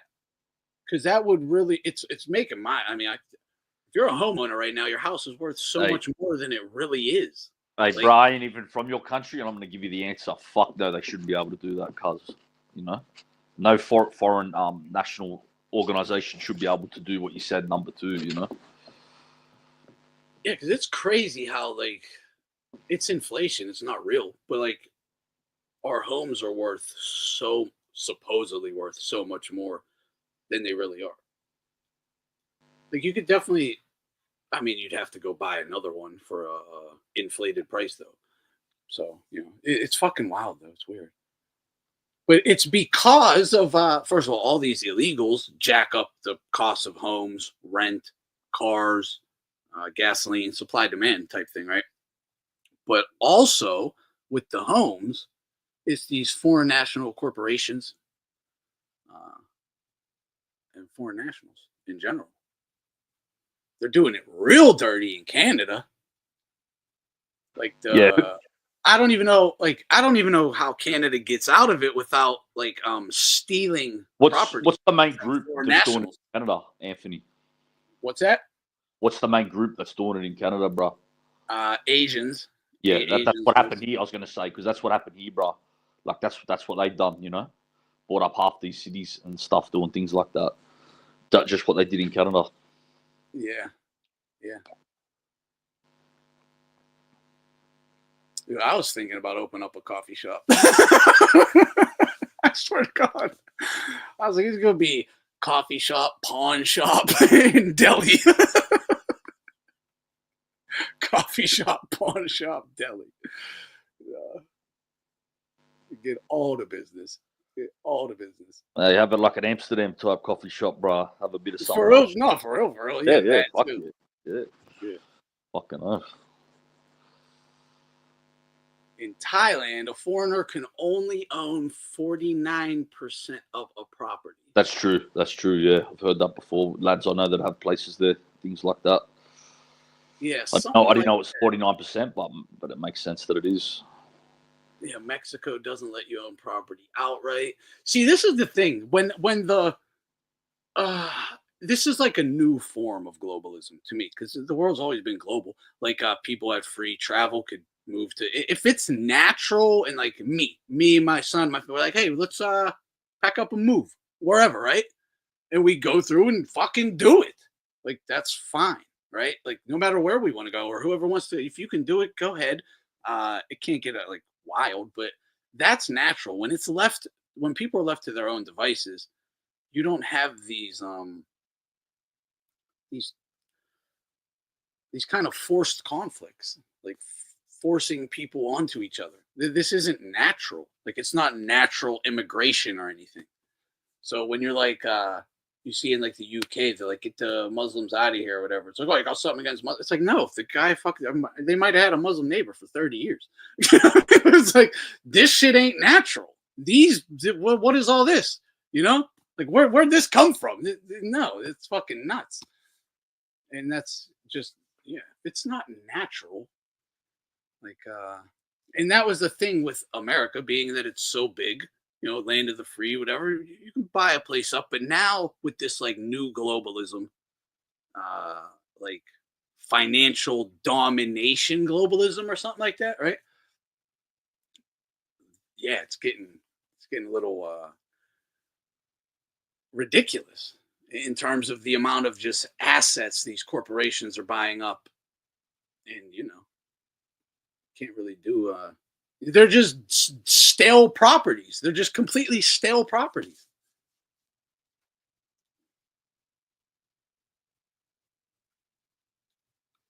Yeah, the housing market right now, like, you can look up, like, yeah, just with your home, my home, you're like, what the hell? Quasimodo, you predicted all of this. Exactly, bro. And that's what I'm saying, Anthony. That's what they did here, bro. The Chinese, you know. Put it this way, I have one family member, Anthony. I'll give you an example, cuz, right? In '97, he bought a house for $600,000.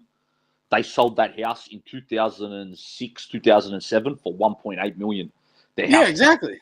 In 10 years, Their house tripled in 10 years, bro. And that was the time when the Chinese started coming in doing that. Yep, inflated the prices. It's like cash out.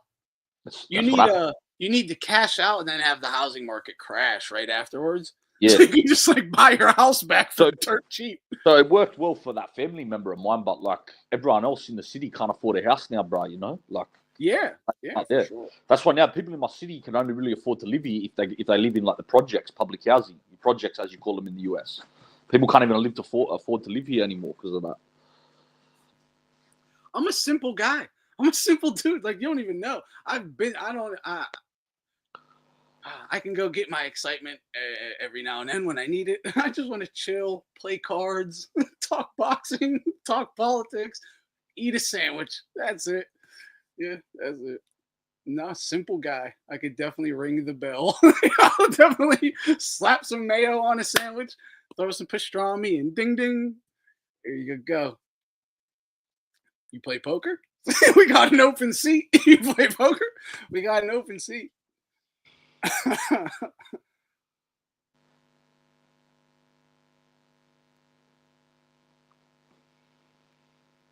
Hipster coffee stands are replacing the tamale lady. Yeah, we need real, not hipster coffee stands. Not proper ones. Sometimes they do have great coffee though, but they use a lot of. But you don't want that. You just don't want them there, Anthony. It's like in Sopranos. No, that's all it is. That's it. You just remember in Sopranos they're when weak. They're fucking weak. Remember that place? They weaken your whole neighborhood. Remember in Sopranos when that fucking place opens, Cuz, and Patsy's like, it's over for the little guy. Remember that scene? And yeah. Patsy and that go to stand over him, and Patsy goes, "What would happen if I smashed the window here?" He goes, "Nothing. We've got like 50,000 stores." Dude, they count every bean. Yeah, they count every bean, bro. And Patsy's like, "What the fuck is this shit?" He's like, "I don't give a shit. Oh, this ain't mine. I don't care." Patsy's like, "What kind of world is this, bro? What the fuck's going on?" I haven't heard her say anything like that. She condemned the violence and said the Mexicans are good, hardworking people. Seems gnome is lying to agitate or maybe bring in martial law. I saw something. I didn't see her say it. I saw her. I might have it here. I don't know. I saw a headline where she was. Again, it's a fucking headline. If I can find it, I'll play it. But a headline where she was saying, I don't know, quote unquote, inciting riots, or saying that, yeah, I'd have to get it. She was kind of saying she'll help them fight or whatever. I think that's what the headline was. She was saying she'll help them fight. Terrence Crawford and Don Turkey in September. That's funny, bro. Yeah, I know, it's a dope ass photo. Yeah, that's a doozy, bro. Yeah. Brother Mazone. Kind of looks like Kendrick Lamar too, right? Brother, let me get the sawed-off shotgun in there. Or it's not yet. Yeah. Actually, Crawford's actually like personality-wise, like Marlo in that show. That more, Yeah, I can kind of see that actually. Yeah, You're quiet, right. like yeah. You're kind of right. Always playing like mental games, but quiet. I hope Crawford comes with this energy. Come to put a hole in Canelo. Come down. Rioters in LA are now firing guns at law enforcement. Okay, I want to ask y'all this. I saw this video yesterday, and I was like, okay. Now I'm not. Well, I could probably answer myself. I don't know. But anyone in LA? Anyone going down there to check this shit out? Like, is anyone going there, kick up a little dust or whatever? I don't know. Would you?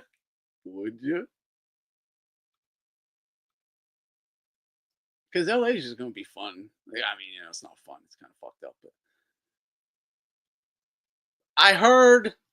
I saw, due to geolocators of devices, meaning like iPhones and whatnot, smartphones in people's pockets, that they somehow tracked these people's phones and could just see where they were registered to. And the bulk, at least the bulk of the phones that were picked up in this scan or whatever, they were registered. They were living in like $1 million homes, like $8 to $10 million homes, not like $1.5 million. That's an average home there. Like 8, 10, $12 million homes. So I think the point of that story was to say. I think the point of that clip was to say,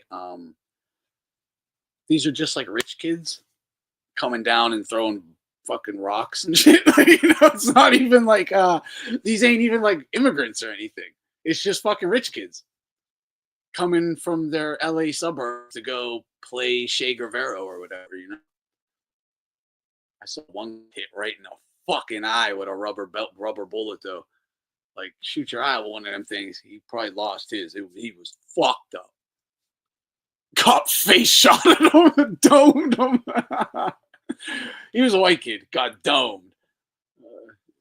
Also, bro, did you see that YouTuber got killed in Vegas? What happened? Do you know anything about that? Yeah, I did. I was like, damn, I'm surprised this guy ain't in the boxing community. That's what I was about to say, cuz. How long did that community, bro? Yeah, what the fuck, right? I was like, oh, he'd fit right in. That dude would fit right in. How long till that happens here, bro? One of the boxing community gets blasted. Bro. Sooner than later. Yeah, that was crazy. I saw that video. I saw the video. Yeah, what the hell, man? Just shoots a guy and his wife. That's right. Couple got shot. Yeah. Yeah, fucking imbecile. In front of Vegas, in front of a camera and Las Vegas. I gotta grab my coffee.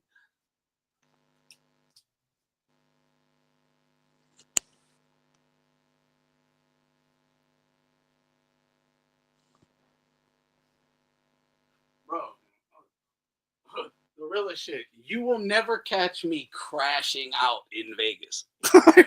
I'm surprised. I just like, who the fuck is gonna crash out in Vegas? You gotta be a bum.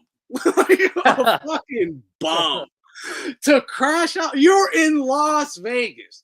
Pussy everywhere, gambling everywhere, clubs everywhere, the streets, like anything you want, all the fun you want, right there. And you're putting yourself in a concrete and steel 6x9 for life. That's why my friend, bro, he took this bitch to Vegas with him, and straight away he realized, fuck, he locked her in the hotel room, bro. He locked her in the toilet and just spent it. You locked her in the bathroom? He locked the bitch in the bathroom, bro. Just went out for the day, lad. Fucking, he's like, fuck that. Why did I bring this bitch here? She's staying in the bathroom.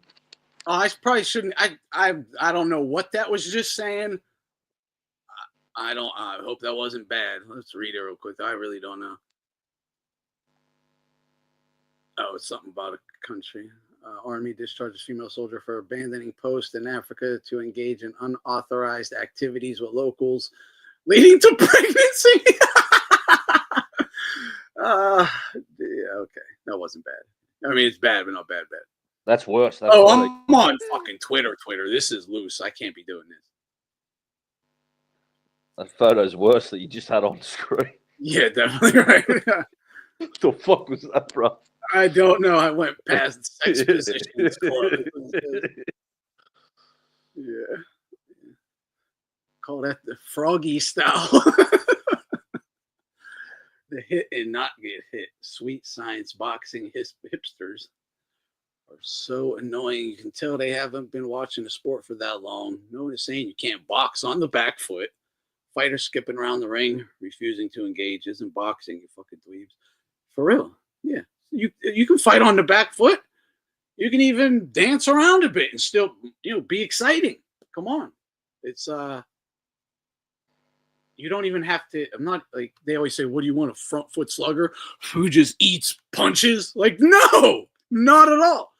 You can not get hit ever. It don't matter. That's not the point. But you should be punching this guy. That's all. With more than one at a time. That kind of stuff.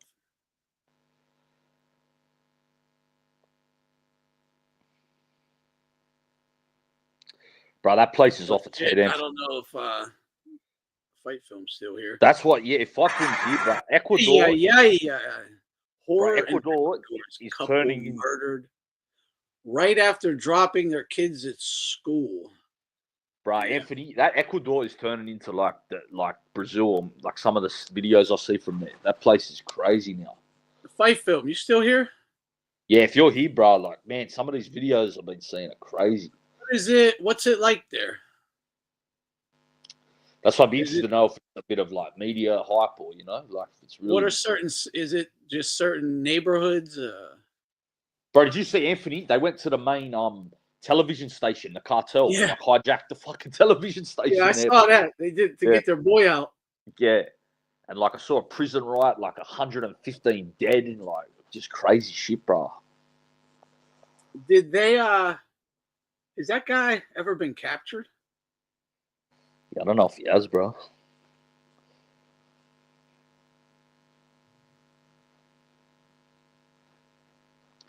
It's a mad transition point now to Europe. That's probably why a lot of shit's going on there. Like, look, he goes. RTS Mighty Mike says, sadly, he's talking to Nick DiPaolo. Says most successful comics commercially are also the most unfunny ones. Don't matter what names you put up there, dude. Stand-up comedy is just dead.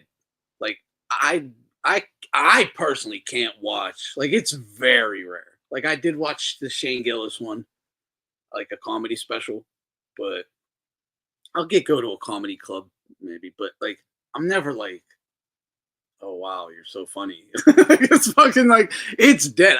It's crazy. It has to. I don't even know if it could even come back. It's just dead. It's dead. Nah, different time. It won't work now. Well, yeah, it's like from a different place. It's kind of just not a thing. It's like movies will never be the level they were. You know what I mean? It's just a different time. Well, it's different because you could still make a good.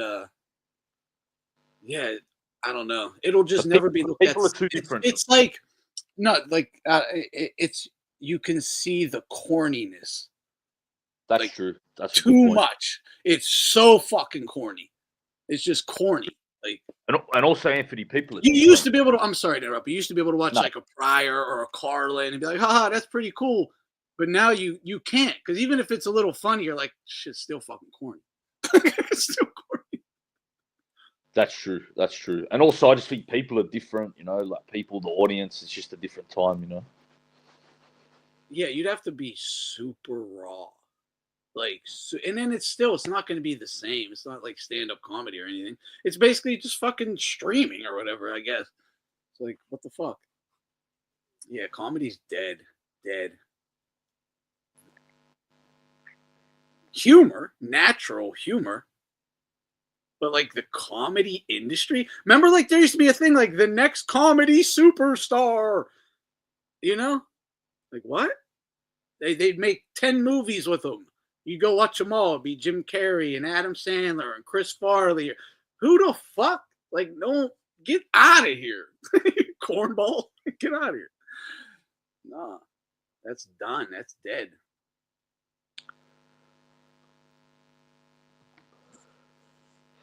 Yeah, you're right, Anthony. Because really, there was a time, in the 90s, when nearly every like sitcom was a comedian was in it. You know what I mean? Like Drew Carey, Jerry Seinfeld. Yeah. Out there. Like Cunt Ellen, so on, and on and on. Yeah, you could never watch a show like that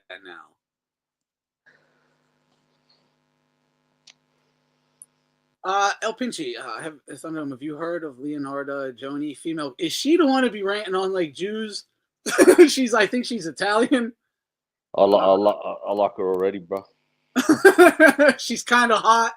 She's wog and she says that. I might marry her, cuz. She's a hot-based wog. And she was on the Twins podcast, whatever them twins are. Muscle weightlifter dudes podcast. I don't know. I can't remember their fucking names. Is that who you're talking about? She says some funny shit. I saw her fucking trashing women.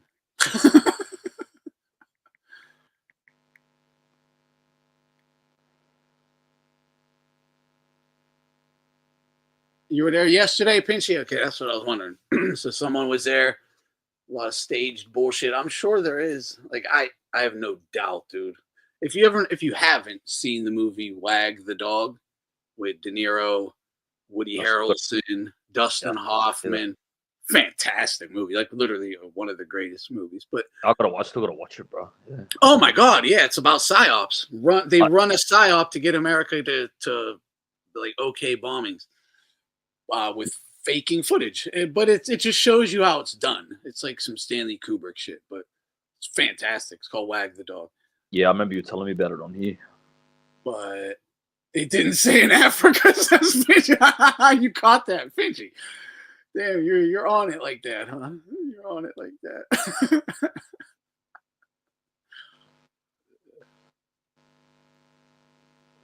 Yeah, there you go. DE2 for real. Loma was the definition of hit and not get hit, but exciting. He'd even stick his chin out at you with his hands down. Would not get hit. Would land his 1-2, bring the guard back in place, pivot, jab, bang, bang. I mean, he'd style on you too. He was exciting. Amerobums wish to God they could fight like Lomachenko fought versus Nicholas Walters. Yeah, that was a masterful performance, bro. But see, what DQ... Hold on, real quick. Lomachenko did black style better than any black ever versus Nicholas Walters. He did black style to its pinnacle, okay? Yeah, and what D2 said there, bro, is correct, cuz, like, it's hit and not get hit, meaning you come forward, like, you come at your opponent and you look to land shots and then get out of the way. You know what I mean? It's not get hit and run away or hit and run away. You know what I mean? It's hit and not get hit, meaning to attack first and then be defensive. You get me? Yeah. That's what the sweet you can do. But what I'm saying, you can do the fucking black style, whatever, and make that shit exciting. Like, you can't. Loma showed you how, or are you just not that good? He's not that good, right? You see, even Anthony, bro, Tyson was a definition of hit, like a not get hit. Yeah, for sure. Bobbing and weaving, attack, and then fucking get out of the, like, dodge the punches and then attack again.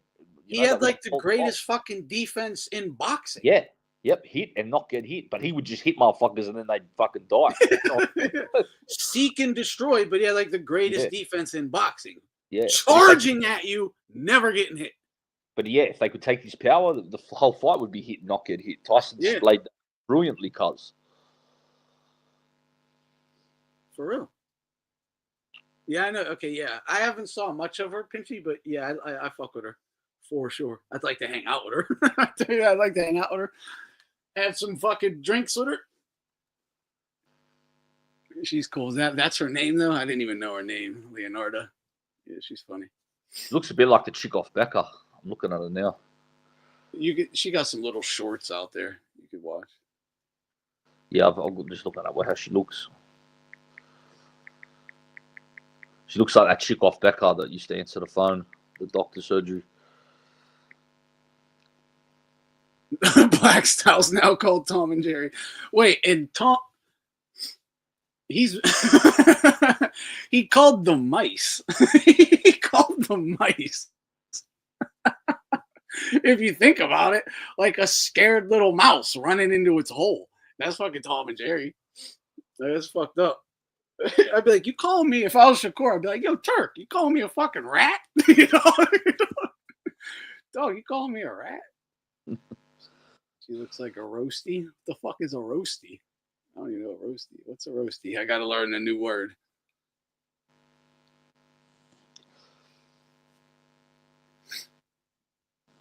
Yeah, that was a shot across the bow to Shakur, maybe. Don't run versus Zepeda. Definitely was, I think. Next month, the 12th.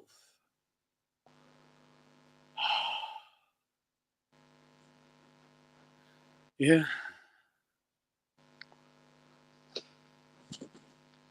This dude got rich. It's not nepotism. Come on, wait. All right, okay, here's what I'm gonna do. All right, I'm gonna. All right. No, listen. No, okay, listen. All right, before I start. Okay. It's not just nepotism. It's not just nepotism in the in club. Like, oh, we like you, you're cool. We'll just make you famous. What the fuck, dude? This is Howie Mandel. Fucking whatever. Yeah, I've heard his name before, but I've never even seen. Is that what he would do? Just dumb shit like that? Yeah, whole career of being a fucking mental case. That is You painful. can't even shake his hand. He literally, long before COVID, he social distanced. Okay, you can't even breathe near him. He's such a little fucking weirdo. That was painful. Across the Even. board. I only bring that up like I'm a half a germaphobe, but not like weird about it. Come on. Yeah. All right, okay, Yep. listen, all right, okay. Just to show he's a Listen to fucking this, nut. Before I start, shit, I did. I think you already know the answer to that, Reverse. All right, okay, here's what I'm gonna do. All right, These motherfuckers, this is back in the day. They probably paid like $10, $20 a ticket to watch this fucking. Well, listen. Well, okay, listen. All right, before I start, okay, well, I'm gonna tell you some stuff. And when I tell you this, you're gonna say to yourself, Howie, can't be. Dude, that was painful, bro. You kicked this fucker down the steps in high school, okay? Like, you kick him right in his ass every day down the steps. What the fuck? And that's how you don't get this. That's how. So that ensures that you don't get this as an adult. Okay. No one ever smacked him. Yeah, that was sad to watch, bro. That was fucked. That was lame. Oh.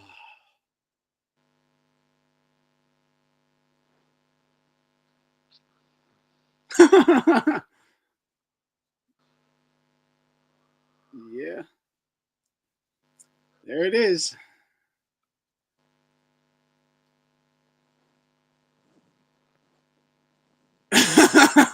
Dude, he social distance, yet he looks like he stinks. You know he stinks. He looked horrible.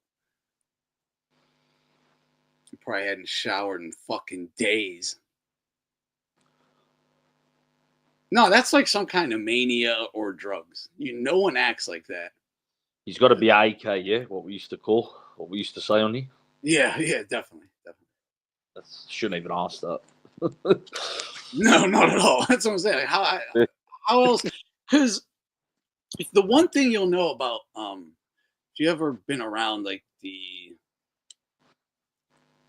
I guess it's probably any part of the entertainment industry actually, unless it's like more on the darker side or vice side, it's maybe easier to get in, but on the bit of the more mainstream, going through the bigger like casting directors or anything like that, it's an in club. Like it's never like Jim from fucking small town Idaho got discovered. That shit ain't real. Oh, yeah, of course. That's not real. That doesn't happen. Okay, you might have been Jim from small town Idaho whose dad had $500 million. Okay, and then bankrolled you going out to LA or New York or whatever, and you can then get in that way. That happens, but you're not really. No one's ever gonna like let you into their little clique because it's all little cliques. They'll all have and there'll be cliques, multiple cliques in each little industry. So even in the one city in one industry in one city, it'll be multiple cliques. But yeah, that's what it is, and then they're connected to the cliques in the other city, and the goal. Yeah, you don't and so they control it all. Like it is very insular and controlled, and without even using unions or anything like that, because you don't need union work all the time. Anthony, it's like the mafia with the underground in the fifth, like back in the day in America. That's what they have with the for sure. But with like same theater system. kids, Jews, and liberals and shit. Yep, same system, bro. Same like type of. Yeah. Is that Del Boy? Salute, bro. I just seen him on the comment. No, all good. Yeah, salute Del Boy, cuz if you're still here. I haven't spoke to you for a minute, cuz. How you been, my bro? Hope you're doing well, brother. Yeah, that's why I said reverse. Why the fuck did I even ask that question? I knew it too. That's why I said to Anthony, there was no need for me to even ask that.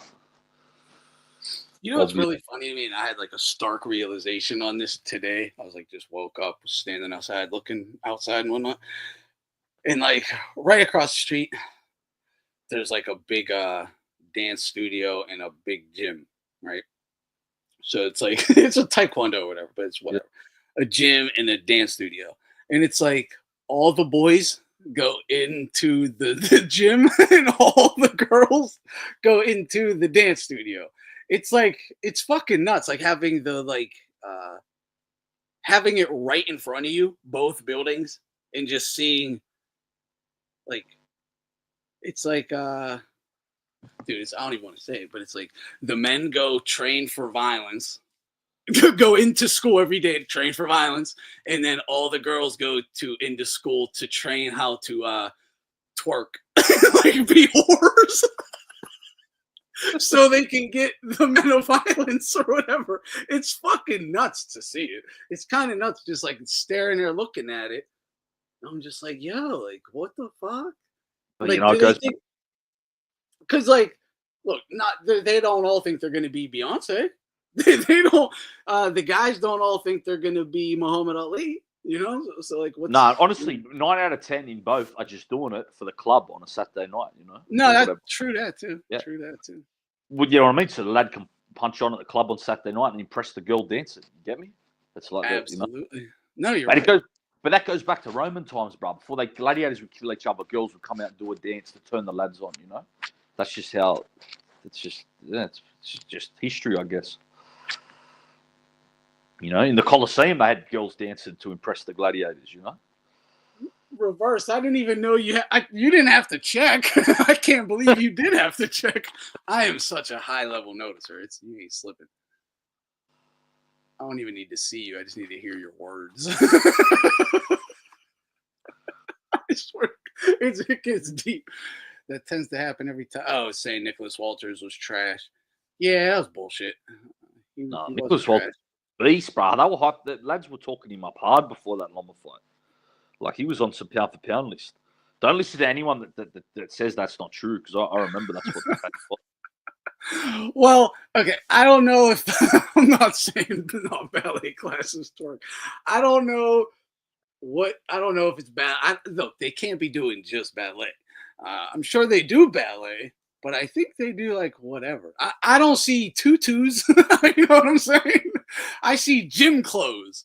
I see booty shorts and fucking halter tops and shit. I don't see tutus. You know what I'm saying? That's all I know. Yeah, my brother's girl's a dancer. They have that all now. Hip hop, fucking dancing and that. Mm-hmm. Exactly. Yeah. That's what. Yeah, I hear the music and shit. It's Yeah. fucking like '90s dance hip hop. Fucking Justin Timberlake and Usher and shit. Yeah. Yeah, like my brother's girl knows nothing about hip hop, but she knows songs just from her dance class. You know what I mean? She knows 90s hip hop. Yeah, like they'll even have. Like, she knows a few Puck songs from fucking her dance class. Oh, I didn't even notice who. Yeah, shout out fucking Disturbed. Yeah, shout out. Didn't even realize. Yeah, that's what I said, bro. That's the old boy. I saw the name. I just thought. I don't know. I didn't even realize what the name. Yeah. Shout out, bro. I was like, the old boy's in the building. That's why I hope he's been good, bro. You know. Walters was actually decent. Just a bit of a mental midget for sure, right? Would have had a decent career if he continued. And he, a bit of a mental midget. Well, I think Loma and ruined. he had to go up against the best fighter of his era in his prime. I think that ruined him, bro, because he was like he was like a real aggressive, confident boxer puncher, and to have someone just embarrass him like that, I don't think. Yeah, you hear this in this. I can almost guarantee you it's something like this. You'll hear it in various industries, or I've heard it from musicians, like guitar players or something. Like that was their whole, and then they hear or see like someone else, and they're like, "Oh, I can't ever do that. I can't do it. What am I doing here? I got to go find something else. This ain't for me." And not that he ain't good, but it's like, whoa, it gets that. They get that good, you know? Yeah. And that's why I think he quit, bro, because he's a bit of a bully, and he's like, "This guy's so much better than me. I'm getting tired. I just can't handle this no more." That's why I think he quit. You know, in that fight.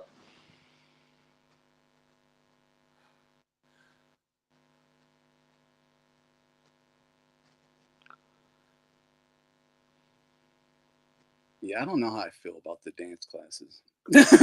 I'm conflicted on it, at least for like kids. I don't know. Seems like it could be fun and innocent, but it seems like it could have a fucking doorway to some dark shit. Yeah, I could see it for both. Yeah, 100%. So like I saw a guy. They had like a tournament or whatever the other day. He tried parking in front of my driveway. So he's a guy. He's like a fucking 40-year-old man, and he had a fucking skin tight ass like spandex shirt on. That shouldn't be. Really. Talking about dance coach. It said fucking coach. He was a coach. He's a fucking 40-year-old man. Like I was like, the fuck. No, you don't want to be sending your child to be dancing. This is a coach though. Like he's got a lot of time with. Like I was like, that's fucking crazy. I was like, you gotta move that motherfucking car right now. Get the fuck out. I did. Yeah, and that dude, I didn't even like really even think of that, but what it was skin tight and spandex, bro. Like he was showing off. You don't go out the house in a skin tight tee unless you're like, I feel good. I'm trying to show off for the bitches, right? Dude, come on. Oh.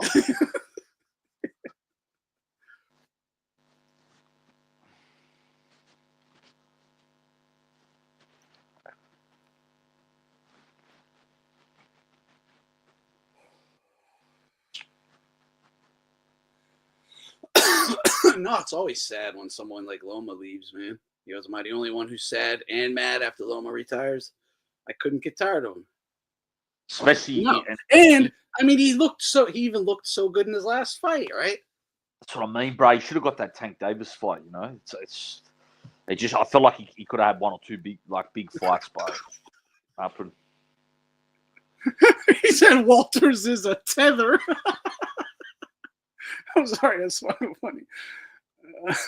It's never okay to wear a skin tight shirt. I hear you. They can, skin tight is crazy. Absolutely bonkers. It could be like an undershirt tight. It's like still a little loose fitting, but it's form fitting, right? Like I got one on right now. It's a small tee. It's an undershirt or whatever, but it's fucking form fitting. Yeah, that's different. That's like some adult man shit. But a fucking skin tight spandex. Yeah. Well, I think, that is what it is, Bernard, unfortunately. And that's what kind of makes it all that much worse. Because to put this into true perspective, Bernard says, I think Loma's just tired of the bullshit. Absolutely. 100%. He never got his just glory in professional ranks.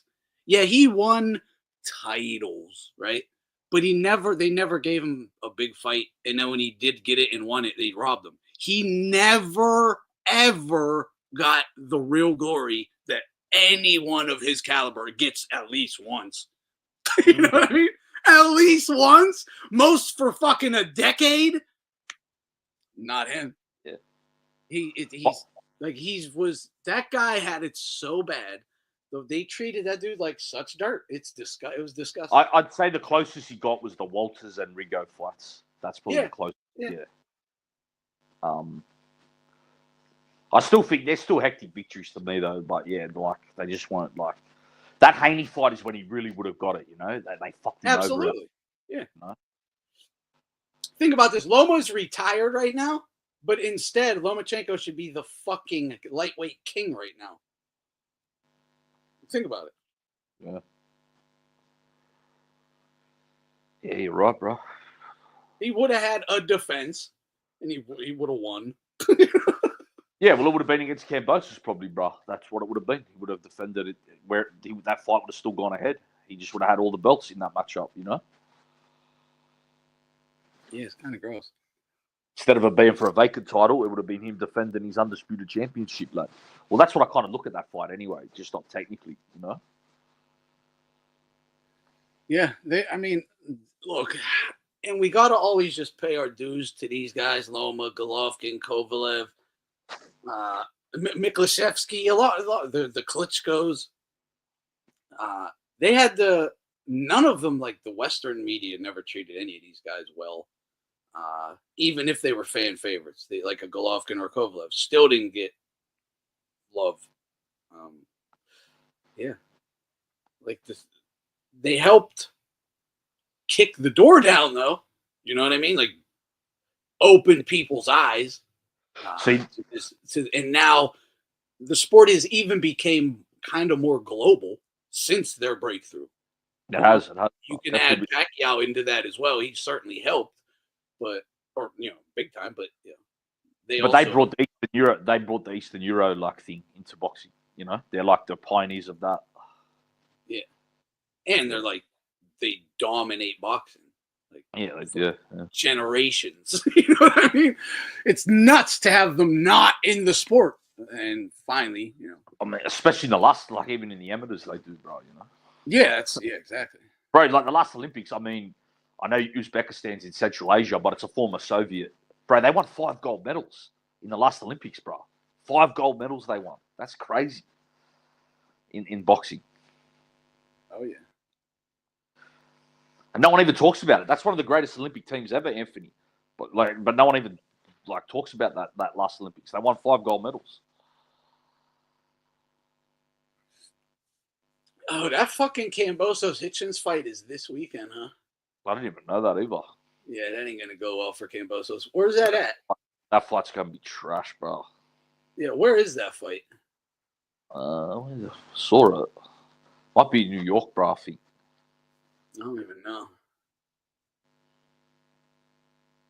Yeah, Usyk is the only one who hasn't gotten shafted yet. Because never forget, I don't give a shit. Klitschko got shafted in the first fight versus Lehman Brewster. They drugged that guy. They literally drugged him. That happened. So he came to America, fought a Don King fighter, and got fucking drugged. That happened. See, what helped the Klitschko's, Anthony, is they were able to build a following in a big Western country in Germany, and they were able to just say, we don't need America, we don't need the UK, and they were able to just fight there. You know what I mean, and build their career and get big paydays and big crowds and stuff. That was just something that happened for them, you know. Kambosos does get a lot of opportunities, huh? Fucking oath he does, bro. What the fuck's he even doing in this fight, cuz? Yeah, he goes, he must have dodgy pictures of people in the industry to keep getting these fights. Yeah, so he's just a sneaky fucking Greek motherfucker. Yeah, I wonder what kind of he's cashing the fuck out though. Since he won them titles versus Teo, he has been cashing out. Yeah, he has, bro. I wonder what kind of money he's getting paid though. I think he's getting paid all right, cuz, Yeah, he probably is. Millionaire many times over, bro. Reverse says he's one of the only decent guys in Australia. That's why he keeps getting fights. But is he even decent? I don't even think he is decent, bro. To be honest. Yeah, I don't know why. I don't know why. I guess because he was undisputed, right? Yeah. I guess still got that name. There's way better fighters in this. Like Opate is way better than him, bro. Like, you know what I mean? Even that Paro lad's better than him, I'd say. He beat Subriel Matias. It's a good question, Hermanos. Who do you think got the worst of it between Loma, Golovkin, Kovalev, Klitschko? I can't say. Well, I can't answer that, but generally, it's like apples to oranges. They're each their own individuals. It affected each of them equally. I'm fucking sure, right?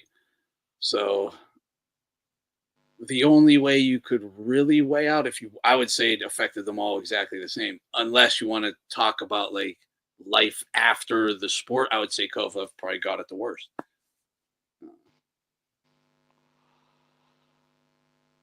He didn't quite have the same. I don't know. I don't know. Maybe not the same type of team around him. A bit of a wild man. Yeah, it definitely it affected him more than the other guys in that way. I hope he still got some money tucked away.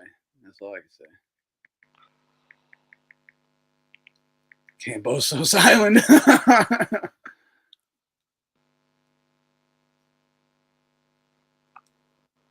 Yeah, you don't duck. Yeah, that's yeah, I was thinking that earlier. Yeah, he doesn't fucking duck. Yeah, I'll give it. Look, I can't stand that cunt. Like, he's a fucking gronk, but I'll give him that. He doesn't duck. I will admit that. But fuck him. Yeah, he's with it. Gotta respect that. Yeah, I gotta give it to him. Like I said, I can't stand him, but yeah, I'll give him that. Because like, even though Golovkin got the huge shaft with Canelo, he still got 3 Canelo paydays. You know what I mean? Like, we do have to take that is worth something, right? That like sets up your children generationally.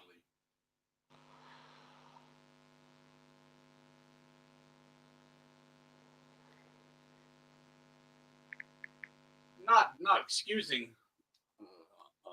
bullshit decision or whatever. I'm just saying Kovalev he got shafted, but didn't get 3 Canelo paydays.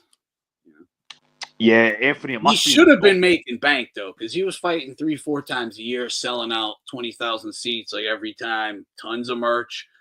He should have a fucking chunk tucked away. Yeah, I just seen Anthony, bro. The fight must be in New York, because I've seen the story here in the boxing site at the Empire State Building. So it's got to be, must be at Madison Square Garden, bro. This fight. Cambosos kept saying Hitchens is broke. What? Bro, you know what? No wonder Cambosos got, because you know how I told you he robbed these trainers as well, the putrid little fuck. Remember I was telling you that, Anthony? The fucking cunt, he robbed these trainers, bro, after that Teofimo fight. What? I don't even remember that. Yeah, bro. He got rid of him. Didn't even pay him, lad. He owes him like hundreds of thousands. Like, that's why he can't walk around here in Sydney, bro. Because they were Lebanese lads. All the Lebos want his head, bro. That's why he walks around here with his head down. He's like on the low, because like everyone hates him, cuz, you know. He didn't pay him anything. Didn't pay him nothing, bro. He owes him $100,000. I'd be like, look, we weren't expecting this massive payday so fast. I can't pay you fucking exactly what we agreed upon, because I wasn't expecting to get millions over here. I'm not paying you, but I'll duke you nice. Stick around. You got to break them off. But they know some sort of an agreement. But they know he's got money anyway, like, because his dad's got money and shit. So they just want their money off him. You know what I mean? There's nothing. His dad got money. Yeah, his dad got a bit of money. Yeah, he properly build up and shit like that. They're Greeks, bro. They're smart with their money, Greeks. You know. Yeah, definitely. So yeah, they're kind of wealthy Greeks anyway, even before he boxed. I'm gonna lie, the Greeks I know, they're fucking paid. They're real good at money. Yeah, like for real, cuz before the Teofimo fight, I think his dad was a millionaire anyway. I'd say, bro. Yeah, like his dad owns properties across the city, so he was definitely a millionaire. Yeah. So now he's got money. His dad's got money. They're investing it. They're probably worth tens of millions here now, bro. Oh yeah, he's balling out. No wonder he's calling people broke. Yeah, but he won't pay these lads a few $100,000 that train. Yeah, that's fucked up. Yeah, that's why the lad, bro. I've showed him to you before. His brother got killed in an airstrike. He used to be in ISIS and that. They tried to fucking get him out the front of an arena and shit, bro. That's why lads hate him here. Yeah. That's why he won't fight in. That's why the fights they're always in Melbourne and other states, because everyone here hates him, bro. Oh, the hoes in Cartagena. Oh, brah. Have you seen the video, brah?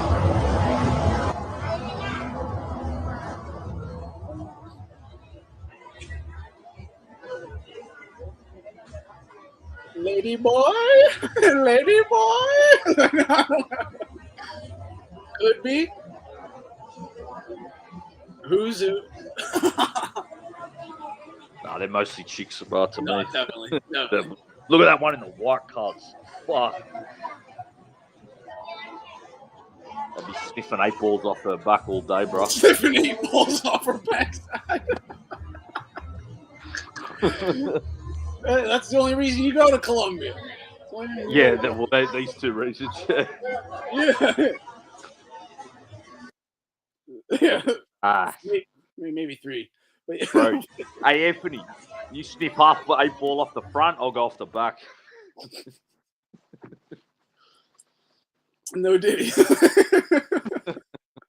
No, all day. All day. Yeah. They're a bit Are there masculine. no dudes in fucking Colombia? Or are they all dead from the fucking gang wars? Bro, that chick's just what. That's what I've been seeing videos, bro. This is one of the main places I want to go to, bro. This and Medellin. This is just every fucking day I see a video like this. Yeah. Oh, it's you can go there for a few grand.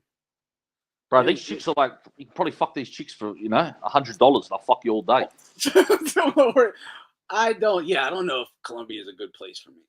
I don't know. Why, too much fun? No, I'll probably have fucking gang tattoos by like the end of the month and be fucking shit.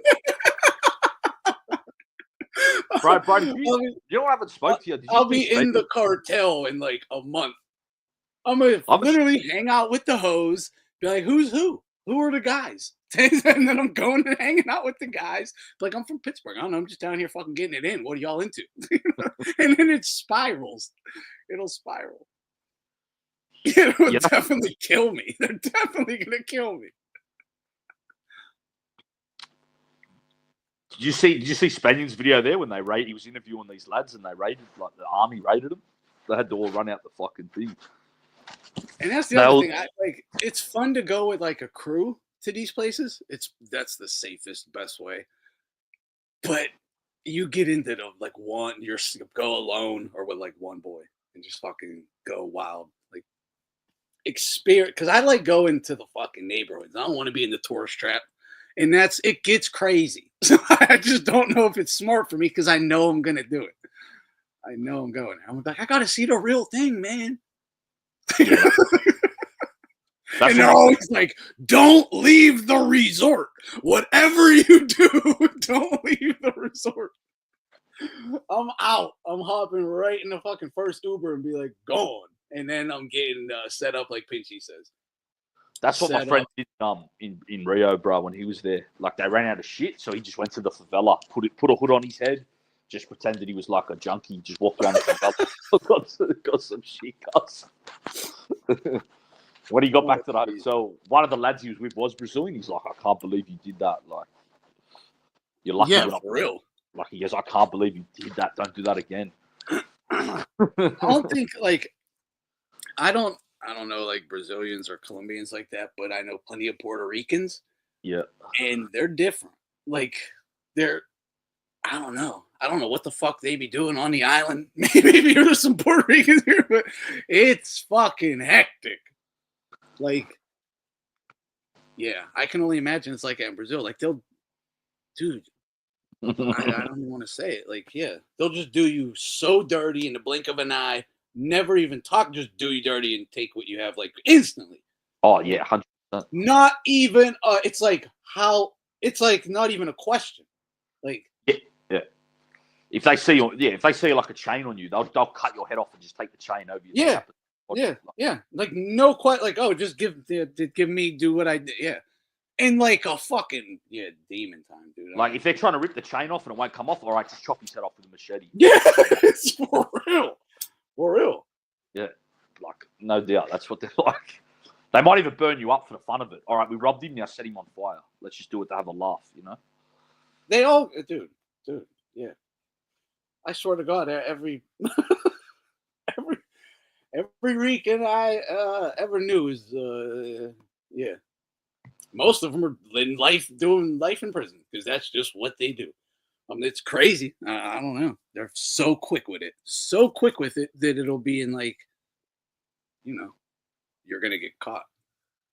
But so I can only imagine going into a ghetto down in those places. Like, oh, man. And you got like $200. Being like, I'm trying to get an ounce. Goodbye.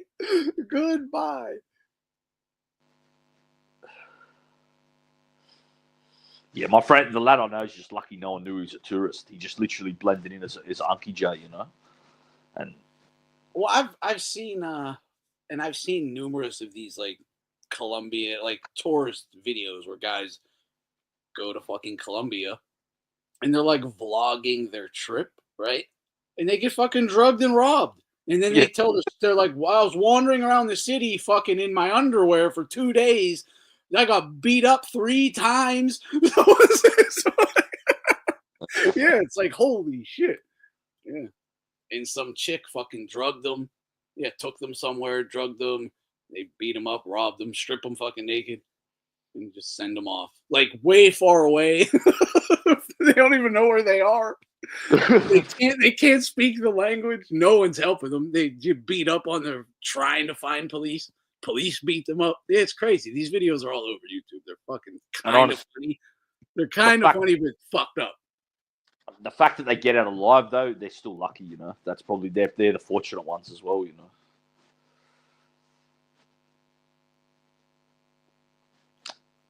Really? You've heard Colombian men can't stand their women.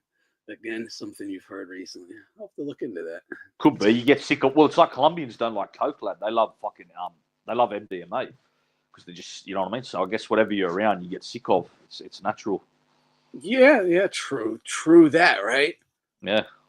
Yeah, wow. Think about being a Colombian guy in this city in Colombia and just seeing these bitches do this all the time. Oh, you'd hate them too. After a while, you know, you'd be like, yeah, this is... And they just you just get sick of it. You know what they love in Colombia, Anthony? They love that pink cocaine. You know, that Tusi shit? They love that there, bro. That's like... Really? That's what they get on. Yeah, that'll be happening. I'll be on the fucking next fucking Disturbed reality video. Yeah, right. There's reports. A Disturbed will come on and go, this was a YouTuber I actually knew named Anthony. Anthony and Jed, a.k.a. Outlaw Boxing, their heads out. Yeah.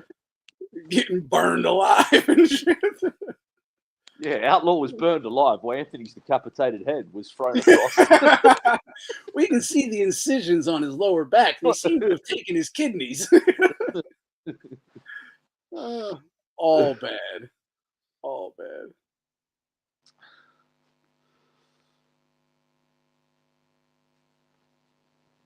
Hold up.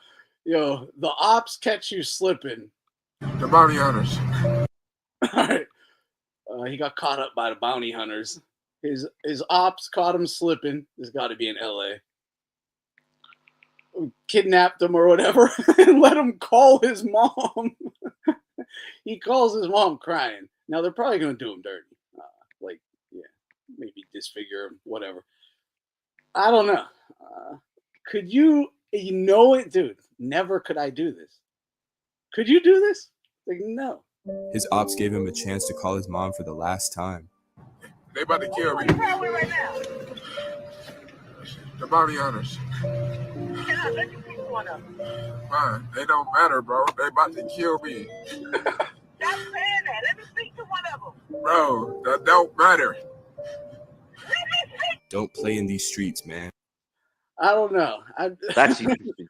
The fact there's a bunch of phones in the car, they called your mom. I don't think they're going to kill you.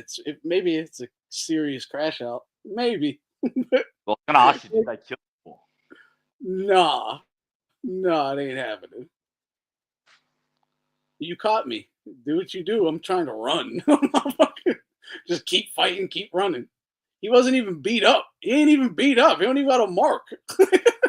I don't think you resisted very much, buddy.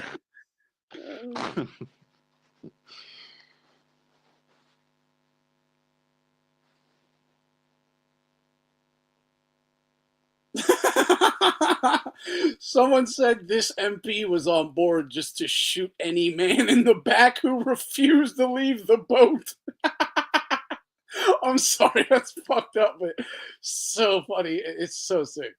A fucking MP, get off the boat. Get off the boat. But yo, look at this boy's face. How fucking boy's face? Damn good. What he looks like he's about like young as, bro. For real. He's probably 13. That's what I was gonna say. Looks like a 13 or 14-year-old. Well, they used to lie about their age to go to war back then. Yeah, exactly. Yeah, they certainly did. It's just a fucked up video. Yeah. Get off the boat. Wait. Man cries as his illegal wife is rounded up by ICE. Wait. she can't be illegal if she's your wife. What the fuck? If you married her, she's good, right? Ain't that how that works?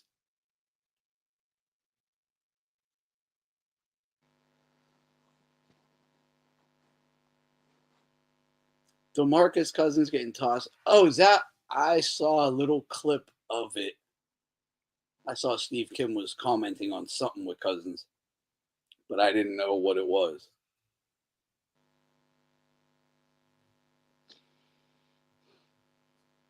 But if you marry someone, if they're your wife, they are legal then, right? I think that's how that works.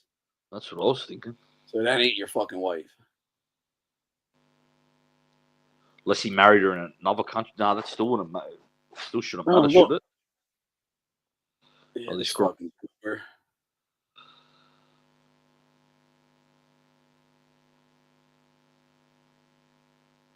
Wait, that's those are headphones?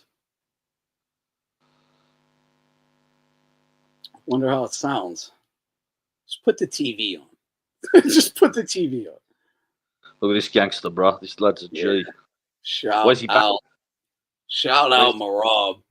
What's he back in Georgia? Yeah, I think so. Yeah, what a legend, bro. Yeah, Marab's a beast. He is. He's just a fucking warrior, man. He is. Remember I said to you, he reminds me of Casides, you know, the other Georgian that got arrested. Yeah. Yeah. He's like his little cousin.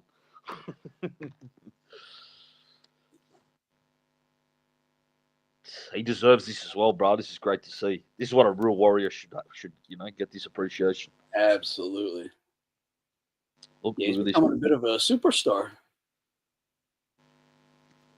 I mean, the fact that the UFC doesn't even like push him and like kind of doesn't like him is crazy. Bro, you know that Ilya's from Georgia too, bro. That's a small country. They got 2 UFC champions. Salute to them. What happened with Cousins? Yeah, goon. I saw what he get into a fight with some fans or something.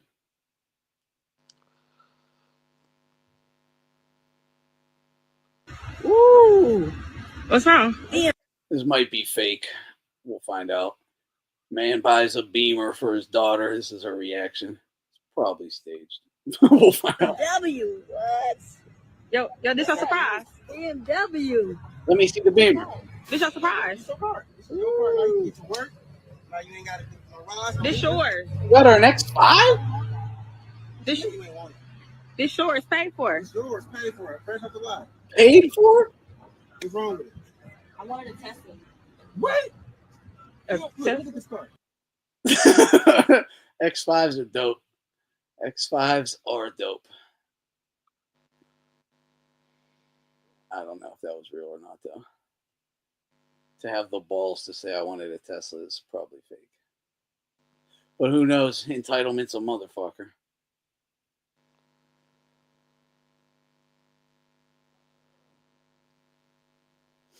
Tevin Farmer. When's that Tevin Farmer Kid Austin fight? When's that happen?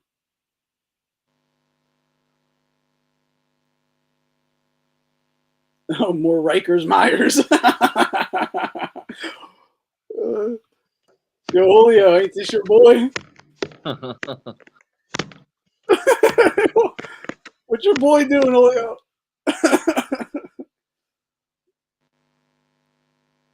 Uh-oh. Mikey Musumeci made someone's arm fall off.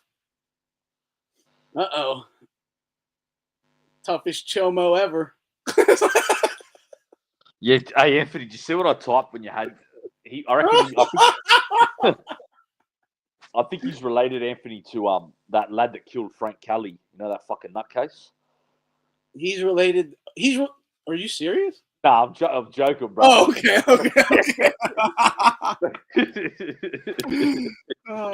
That's what he reminds me of, bro. Fucking weirdo like that.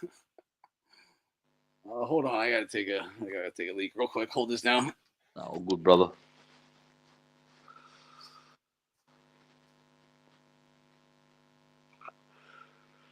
Yeah, I just see Del Boy. Yeah, I just was about to ask. So is Tevin Farmer fighting Kid Austin? Yeah, that's not a bad matchup. Who did Tevin Farmer fight last? He gave someone a good fight. Was it Zapata? Could be wrong. I don't know. Someone like that. I remember hearing he gave someone a good fight recently or something. It's on the Jake Paul Chavez undercard. What the fuck is Jake Paul fighting Chavez? Fuck that. Yeah, Zapata. I thought I knew it was someone like that. Hand history. Jake Paul versus Chavez. What the fuck? Is Jake Paul the one that had that fought Mayweather in the exhibition, or is it his brother? But either way, fighting one of them brothers. Fucking mess.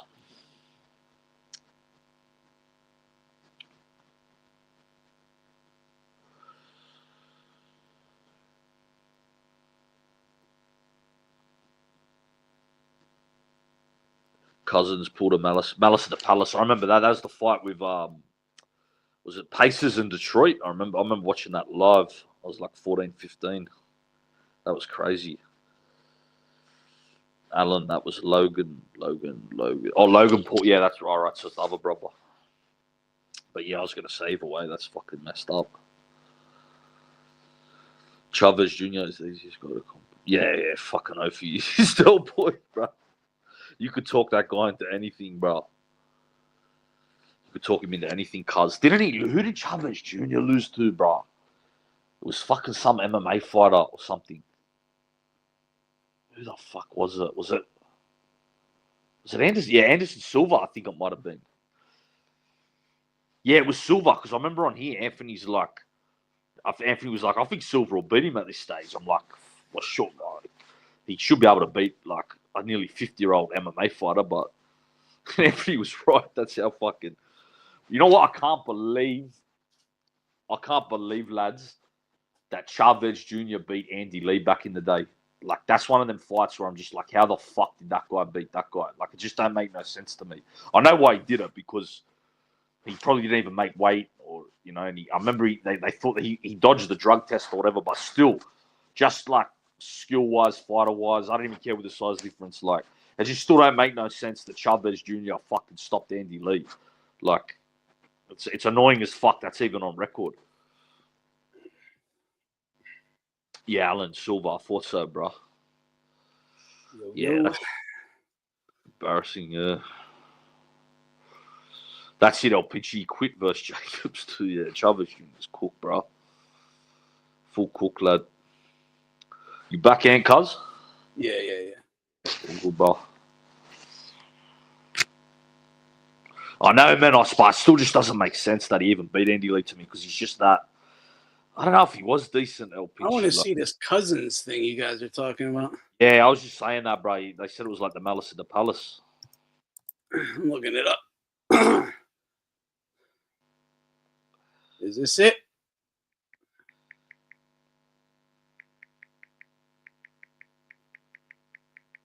Is this it?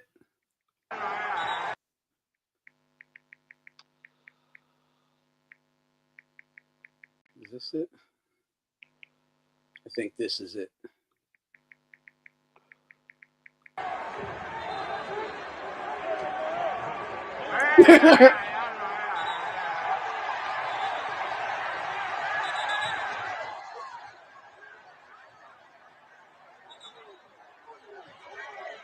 What's that dude jumping up for, bro?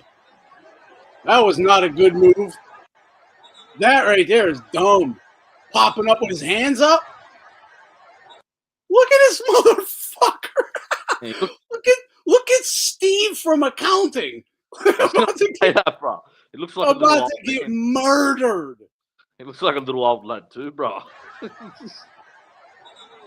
Oh my God, his hands went down real fast. There was someone in between them, and this quick, nothing.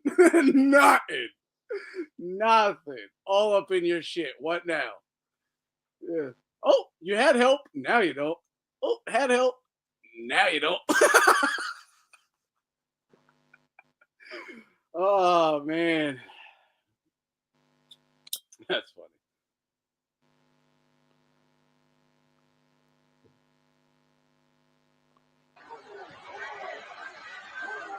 Yes, sit your ass down.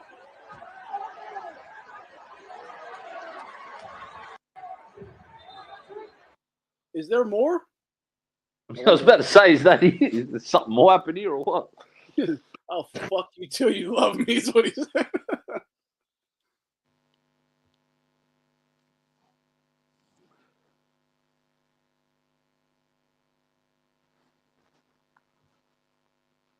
What was he doing? Calling him a crybaby? Oh, he's called him a crybaby.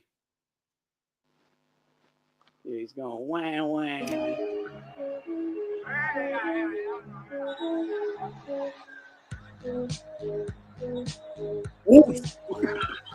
Dude, Cousin's gonna crush him. Oh shit! It did pop off. That's the shit that I'm talking about.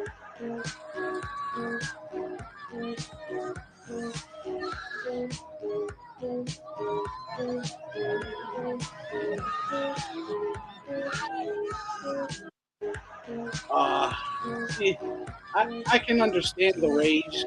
You might get pissed. Who knows what they said or whatever and how you're taking it, but it's just not worth it. It's just not worth it. Sometimes it is. I mean, I don't know how much money you got. It might not matter, but I would think there's still a lot of money on the line. And I don't think I'd fuck it up over some fucking obnoxious fan or something, if that's what it was. I guess you know until you're in that situation, you know. Yeah, that's the thing. You just you don't know. You might be like, not today, not today. You might have had a fight with some girl earlier, something else got to you, and you're just like, nah, fuck this. I'm you know. Wait, he gets attacked when he's going to the locker room. Oh yeah, this is that right here. This must be it, cuz I knew there had to be more to it.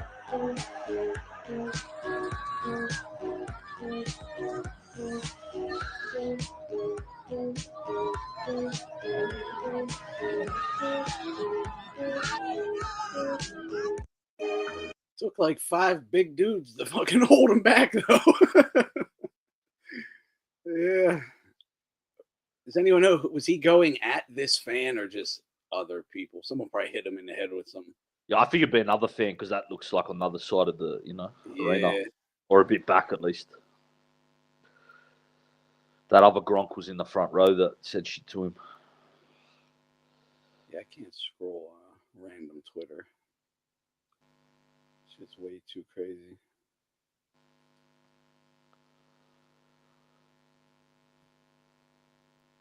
I think when you drive, I mean, this is common sense now. I think Jon Jones on training and sparring, hard sparring, soft sparring. All this stuff. I think sparring should be respectful. I think when you drive home with a headache, like you've been punched a bunch, it's a terrible thing. I believe that all fighters have a certain amount of punches that they can take before it's over. I won't say anybody's name specifically, but I've trained with some fighters where when we were younger, that fighter would be like, boom, boom, boom, like, boom, boom, and you couldn't hit him. His head movement and his eyes were just so sharp. And towards the end of his career, I would see him, you jab at him, and things that he used to be able to move out of the way, his ability to register slowed down drastically. I think that's one of the main things that fighters don't realize. The more they spar hard, it's your. It's probably because he was training with Jon Jones, getting his head beaten. But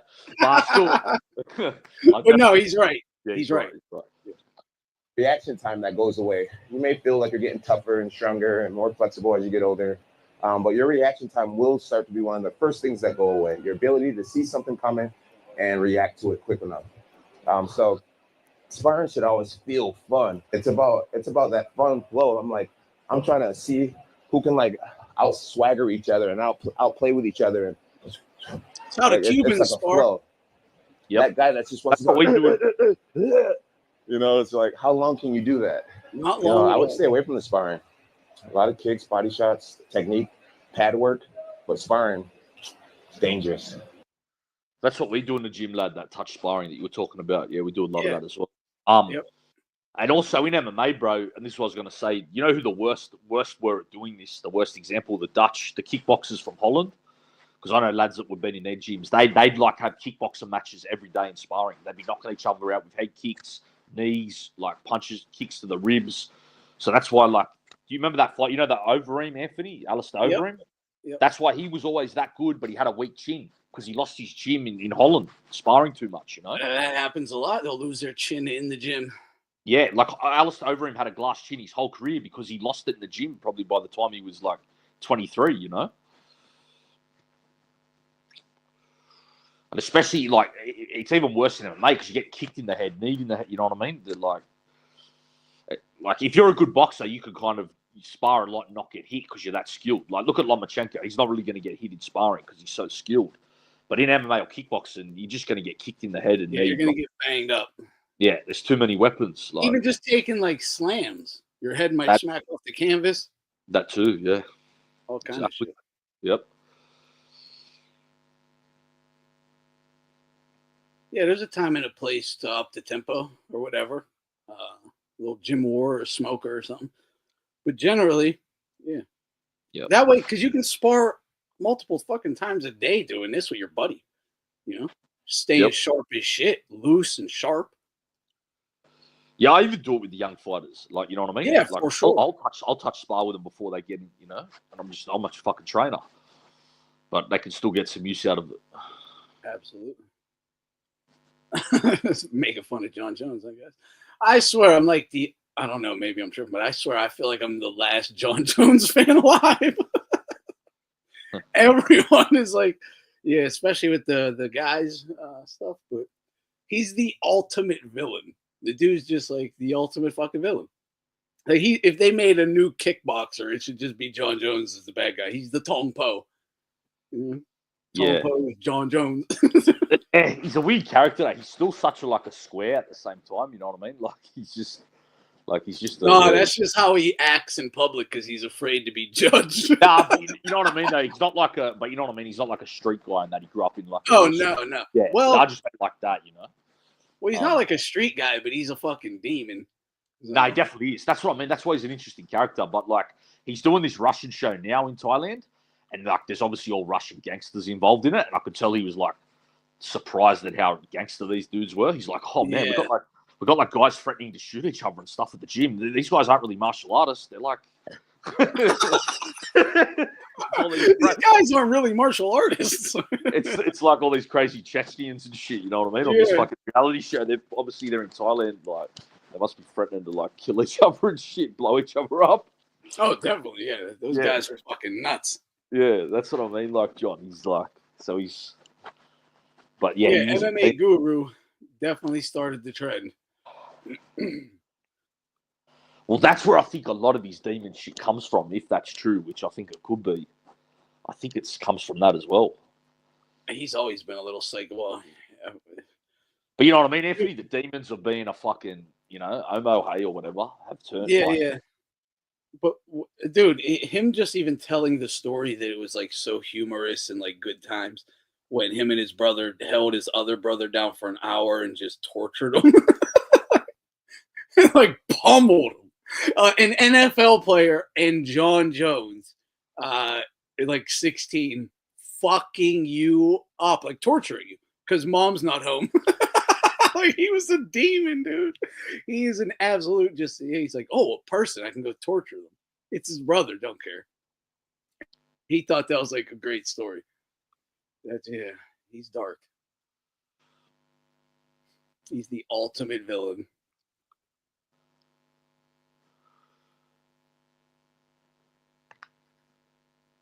He says, Pacquiao said, I never picked the easy fights. I chose the hard ones. Moved up weight after weight, not to protect my record, but to test my limits. Definitely threw some shade at Floyd.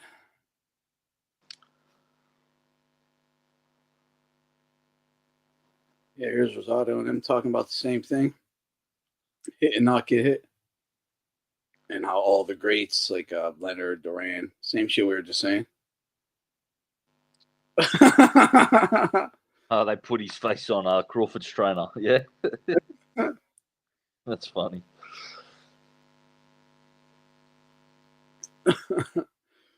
Dude, I can't believe that's a real picture from Bomac, though. Did you see the video where Bomac got showed the picture on stream?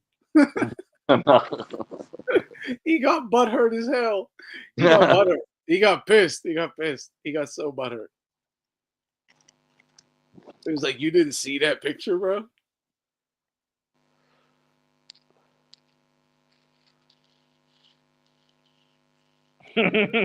I'll see this photo you put up. Yeah.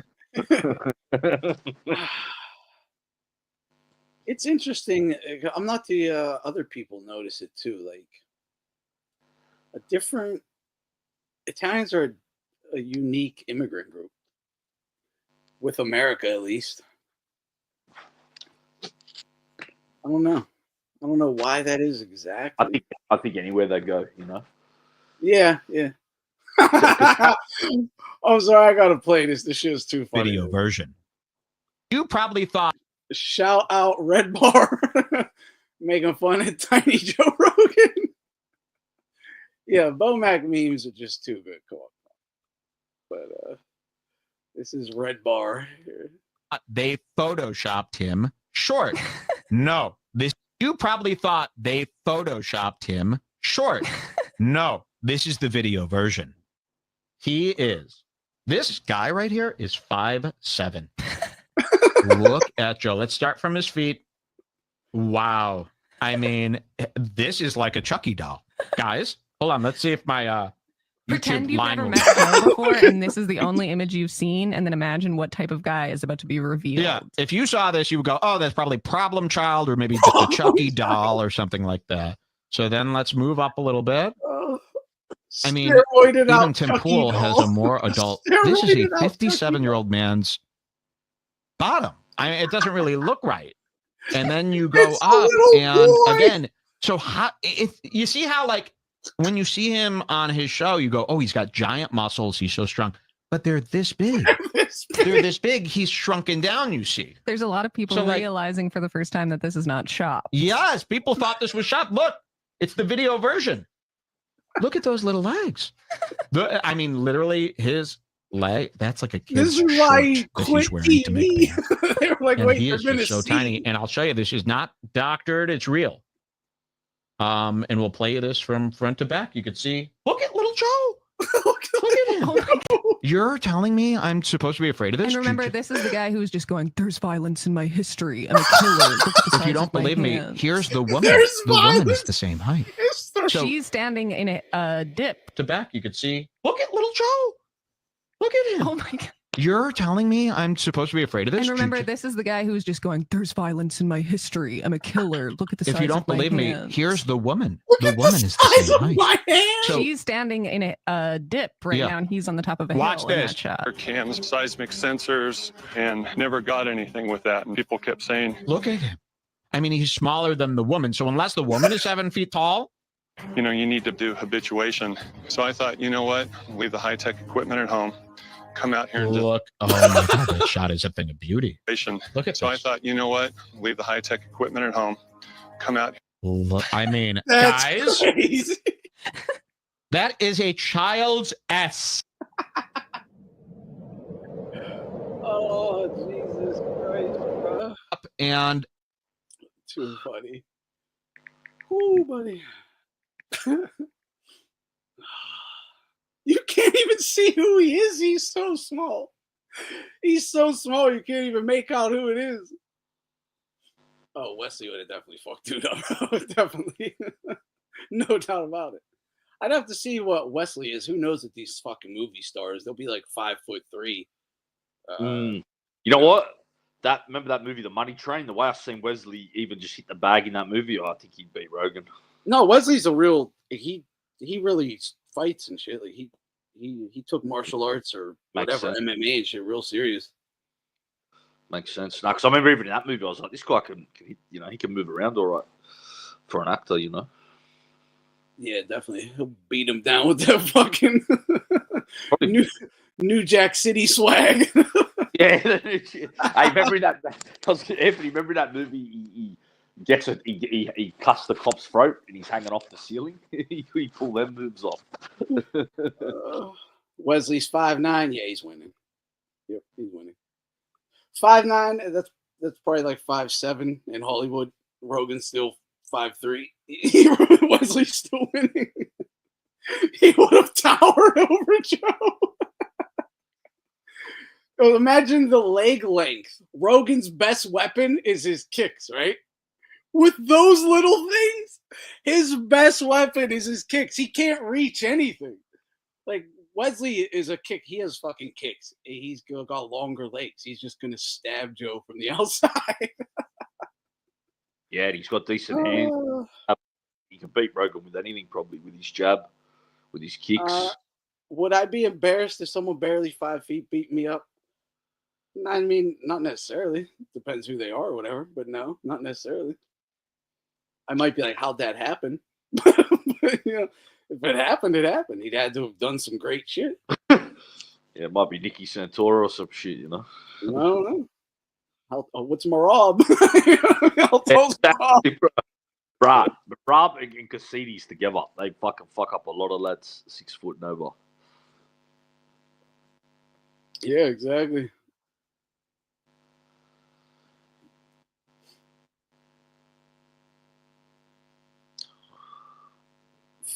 Five is crazy, though. Barely 5 is crazy, though. It is. Yeah, I would too. I'm not going to lie, because I'm 6'3", so I can't have no 5 foot lad doing that shit to me. How tall are you, Ant, bro? You look pretty. What are you, about 6 foot? Like 5'10" and a half. Yeah, I knew. I could tell when you were hitting the bag that time. I gauged you at that.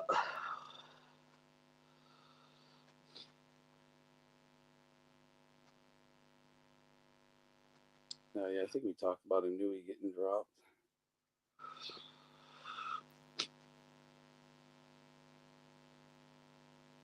Yeah, something like that. He was like a kickboxer. Oh, that's what GSP did. I'm almost certain. So that makes sense as well. Andy Hug did that as well. Another great kickboxer. Like, I used to always fucking read the little kung fu karate magazines, steal them from the newsstands. He was always in them things. Like, and he always showed it in his movies. Like, I don't even remember the fight scene you were talking about in Money Train or whatever, but yeah. No, it was just him hitting the bag. It was just him boxing in the boxing gym. Like, I remember that. Didn't J-Lo come in and they sparred? Yeah, that's it. That's it. He spars J-Lo. Yeah, I wonder what happened in the fucking locker room, right? That's why I remember the scene, to be honest, because she was looking bad in that. That's why I remember that scene. Probably him hitting the bag. Yeah, I fell in love with her on that movie. I watched that thing like 100 times. I watched that movie like 100 times. Save me, bro. Save me, lad. Yeah, you're like me, bro. Save me. Save me, cuz. But the thing is, I watched it 100 times and barely remember anything. Yeah, well, it wasn't that great a movie, to be honest. So, yeah. I remember fucking J-Lo. I remember that scene. I remember a dude sets people on fire and he had burned up hands. Yeah. There is a hectic fight scene, though, when he comes and he beats up the bookies or some shit. The Wesley Snipes. That's a good fight scene. J-Lo was bad, man. Bruh, that might be the best she's looked in a movie, lad. Yeah, it probably was. It probably was. That was her hottest look for sure. I thought it was. I think J-Lo, so too, prime J-Lo is hotter than Eva Mendes to me. Yeah, I agree with that. Eva Mendes is bad as fuck, though. Yeah, for sure. That's 2 ATG Latinas, but yeah, I got prime J-Lo too.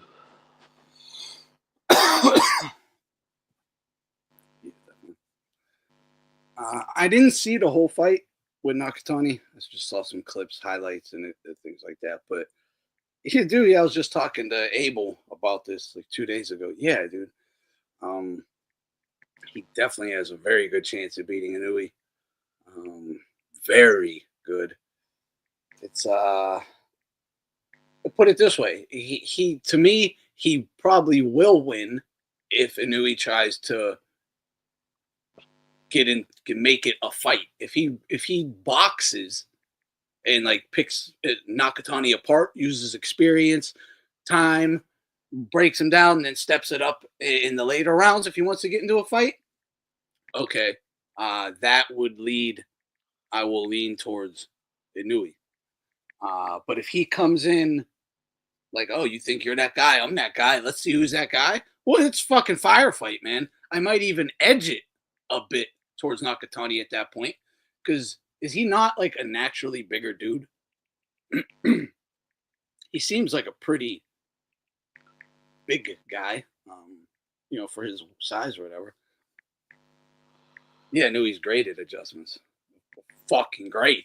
Yeah, amazing. That's why you got to get him early, bro. He just, the more the fight goes on, he starts. Yeah. If you hurt him with something early, you're not gonna do it again. You know.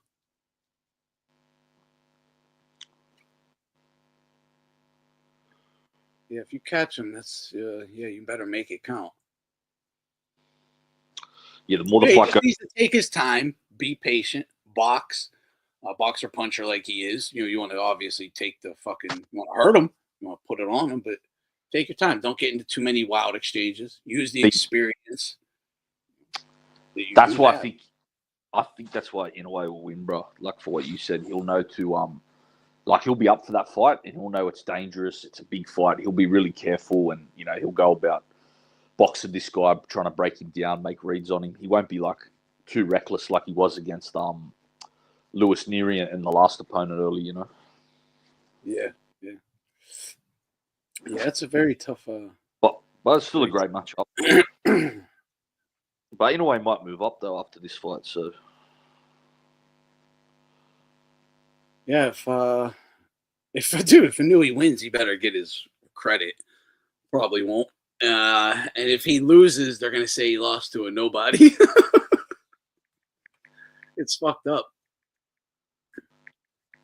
But yeah, Nakatani's a beast. Quack says, I'm taking Nakatani. He's an expert long-range fighter. Fight will be dictated on who can implement their game plan. Yeah, and if he can... Yeah, it's a tough fight. It is. Because it's a good point about long range, because if I was a Nui, I'm basically staying out of range until I'm,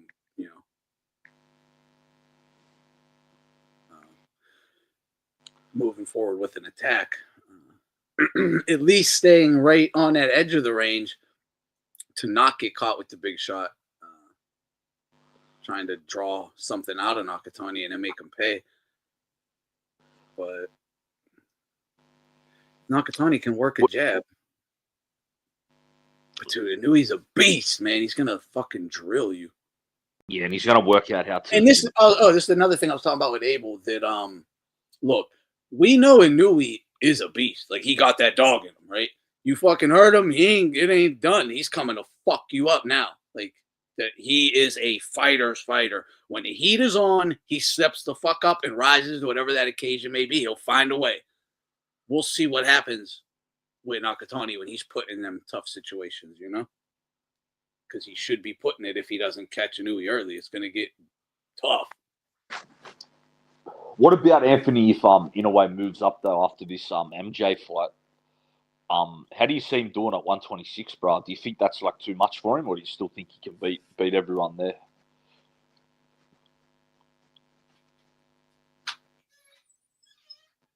Nah, I don't know, man.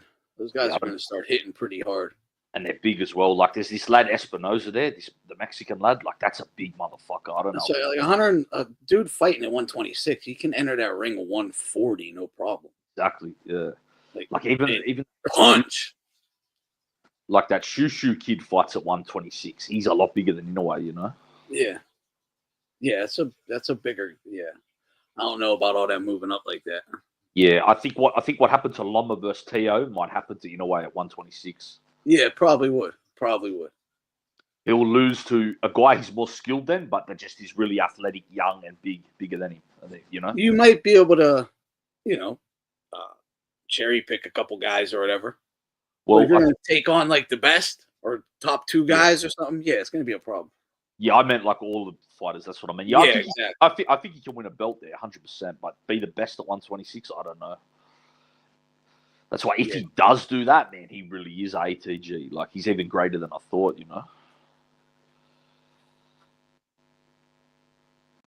Okay, Nakatani is 5'7", 68-inch reach, and he's 5'7", or 5'5". I'm sorry, that's not that big of a difference. See, Reverse just said what I was talking about, bro. That Espinoza lad's like 150 on Fight Night. See, that's Yeah. gonna be half Yeah. match. Yeah, Alan That's agrees. not, I agree. it's not rare. I agree with Alan and Reverse.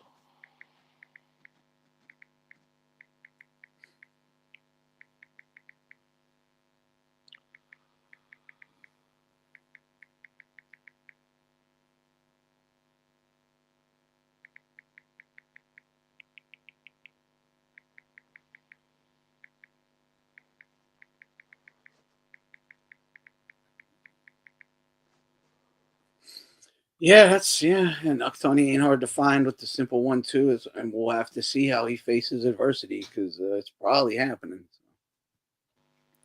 We know how Inui will react.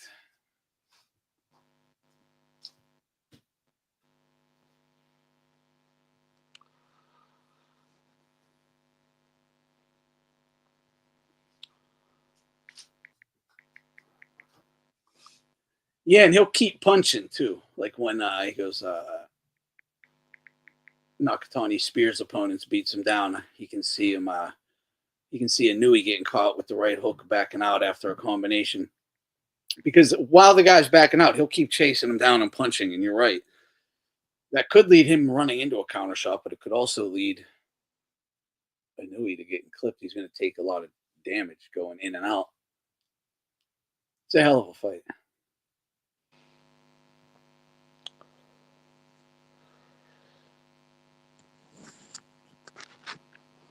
He has to. That's all you got to do. Just use your jab, distance, explosiveness, athleticism, jump in, big pot shots, bang them up, take them into the later rounds, let them,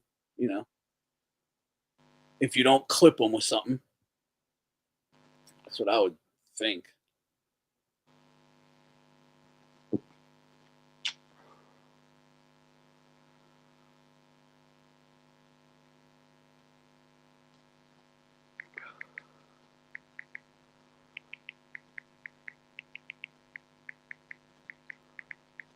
I can't even remember who Sugar Nunez is.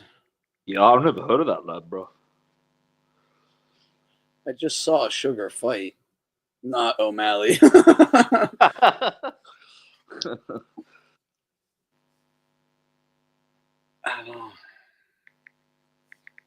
don't know. I'll search him real quick.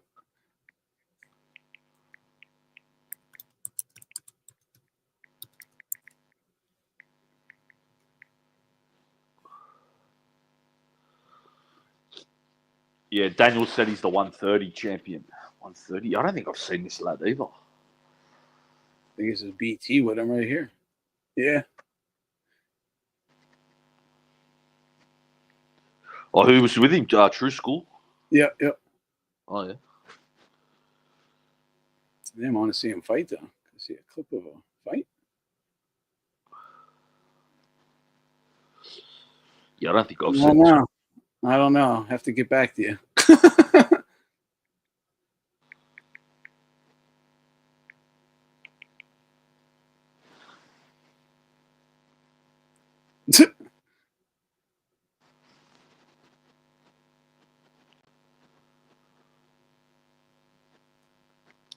Wait, what card? What card did this guy fight on? I think I did see him.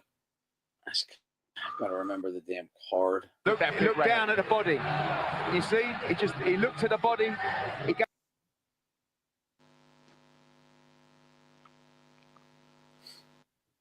I saw that. Was this on the card? Was Shakur on this card right here?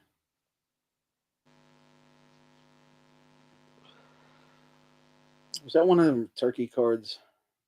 I don't know. I'll have to look into him and get back to you. Oh, he's from Sinaloa. People of Sinaloa, heroes welcomed IBF World Super Featherweight Champ Sugar Nunez after winning the title in Japan. Oh, well, he's from where Chavez is from, so. Oh yeah, I missed this fight. Okay, that's why I didn't get to watch this card.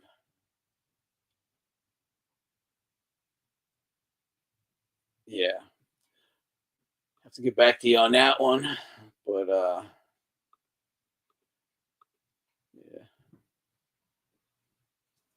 I'm gonna hop off here, guys. Wrap this up. I just want to jump on, catch up, finish up right here. Knock out with this shot. Was it on the glove?